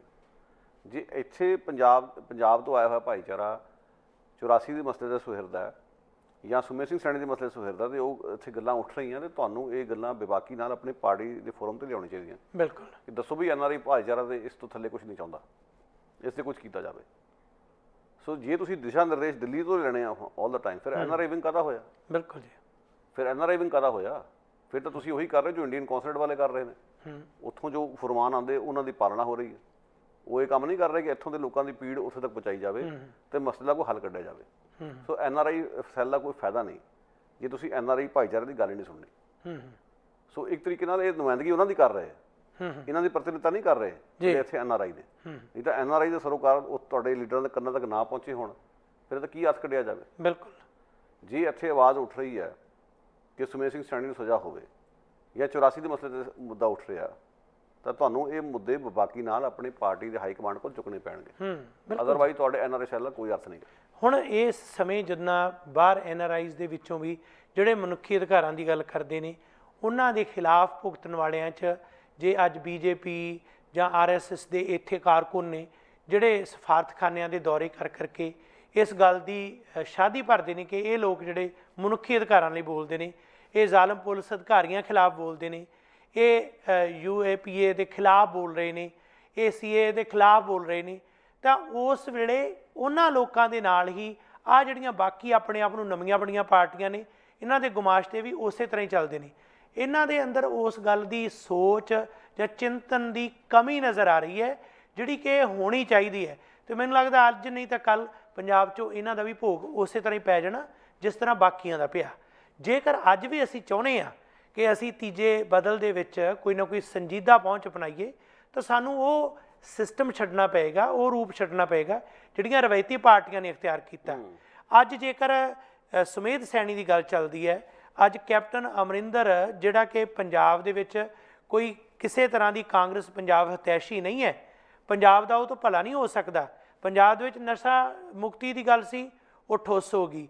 ਪੰਜਾਬ ਦੇ ਵਿੱਚ ਕਿੰਨਾ ਜਿਹੜਾ ਬੁਰਾ ਹਾਲ, ਆਰਥਿਕ ਨਪੀੜਿਆਪਣਾ ਉਹ ਸਾਹਮਣੇ ਹੈ, ਸਾਰਾ ਕੁਛ ਹੈ, ਉਹਦੀ ਆਲੋਚਨਾ ਬਣਦੀ ਹੈ। ਪਰ ਜੇ ਅੱਜ KPS ਜੇ ਸੁਮੇਧ ਸੈਣੀ ਨੂੰ ਸਜ਼ਾ ਹੁੰਦੀ ਹੈ ਤੇ ਇਸ ਲਈ ਸਿਆਸੀ ਹਿੱਤਾਂ ਲਈ ਵੀ ਜੇ ਕੁਛ ਕਰ ਰਿਹਾ, ਤਾਂ ਅਸੀਂ ਕਹਿੰਦੇ ਉਹ ਕਰਨ ਦਿਓ, ਪਤਾ ਲੱਗਣਾ ਚਾਹੀਦਾ।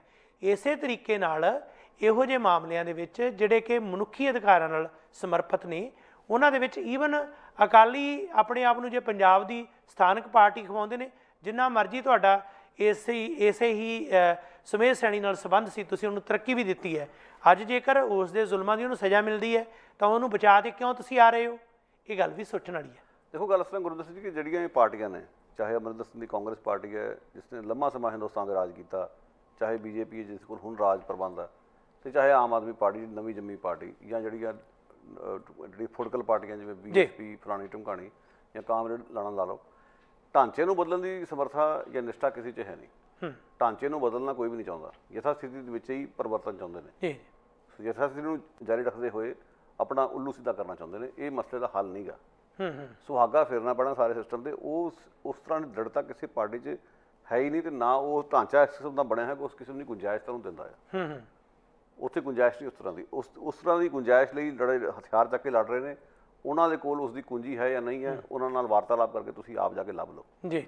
ਪਰ ਮੈਂ ਇਹ ਕਹਿਣਾ ਚਾਹੁੰਦਾ ਕਿ ਵੀ ਉਹਦੀ ਨਿਸ਼ਠਾ ਨਹੀਂ ਹੈ ਜੀ। ਸੋ ਇਹਦੇ ਵਿੱਚ ਜਿਹੜਾ ਤੁਸੀਂ ਮਸਲੇ ਉੱਠ ਚੁੱਕੇ ਨੇ, KPS ਗਿੱਲ ਦਾ ਹੋਇਆ, ਕਿਸੇ ਦਾ ਹੋਇਆ, ਇਹਦੇ ਵਿੱਚ ਲੈ ਦੇ ਕੇ ਇਹੀ ਹੈ ਕਿ ਜੇ ਅਮਰਿੰਦਰ ਸਿੰਘ ਨਹੀਂ ਅੜਿੱਕਾ ਬਣਦਾ ਜਾਂ ਉਹਨਾਂ ਨੂੰ ਇਨਸਾਫ ਮਿਲ ਜਾਂਦਾ, ਤਾਂ ਬਜਾਏ ਇਹਦੇ ਕਿ ਅਸੀਂ ਇਸਨੂੰ ਸਿਆਸੀ ਰੰਗਤ ਦੇ ਕੇ ਇਹ ਬਣਾਈਏ, ਜੇ ਇਸ ਢਾਂਚਾ ਇੰਨਾ ਕਰੂਰ ਹੈ, ਇੰਨਾ ਬਰਬਰਤਾ ਵਾਲਾ, ਤੇ ਜਿਹੜੇ ਰਣਨੀਤੀ ਬਣਾ ਕੇ ਲੜਾਈ ਲੜ ਰਹੇ ਲੰਮੇ ਸਮੇਂ ਤੋਂ ਮਨੁੱਖੀ ਹੱਕਾਂ ਦੀ ਖਾਤਰ, ਉਹ ਕਿਉਂ ਨਾ ਉਸ 'ਚੋਂ ਇੰਨਾ ਕੁ ਰਾਹਤ ਲੈਣ, ਘੱਟੋ ਘੱਟ ਜਿਹੜੀ ਧਿਰ ਨਾਲ ਨਾਇਨਸਾਫੀ ਹੋਈ ਹੈ ਉਸ ਨੂੰ ਕੋਈ ਰਾਹਤ ਮਿਲ ਸਕੇ। ਸੱਚਾਈ ਹੈ ਜੀ। ਬਹੁਤ ਸ਼ੁਕਰੀਆ ਗੁਰਪ੍ਰੀਤ ਸਿੰਘ ਜੀ, ਤੁਹਾਡਾ ਸਮੇਂ ਤੇ ਵਿਚਾਰ ਲਈ ਹਾਰਦਿਕ ਧੰਨਵਾਦ ਜੀ। ਸ਼ੁਕਰੀਆ ਜੀ। ਸੋ ਅਖੀਰ 'ਚ ਇਹੀ ਹੈ ਕਿ ਜੇ ਅੱਜ ਸੁਮੇਧ ਸੈਣੀ ਵਰਗਿਆਂ ਦੇ ਖਿਲਾਫ ਵਾਅਦਾ ਮਾਫ ਗਵਾਹ ਬਣੇ ਨੇ ਪੁਲਿਸ ਵਾਲੇ, ਚਾਹੇ ਉਹਨਾਂ ਦੇ ਨਿੱਜੀ ਹਿੱਤ ਜਾਂ ਸਜ਼ਾ ਤੋਂ ਹੀ ਉਹ ਬਚਣ ਲਈ ਅਜਿਹਾ ਕਰ ਰਹੇ ਨੇ, ਪਰ ਦੁਨੀਆ ਨੂੰ ਇਸ ਗੱਲ ਦੀ ਸਮਝ ਆਉਣੀ ਚਾਹੀਦੀ ਹੈ ਕਿ ਜ਼ਾਲਮ ਦਾ ਅੰਤ ਹਸ਼ਰ ਕੀ ਹੁੰਦਾ ਹੈ।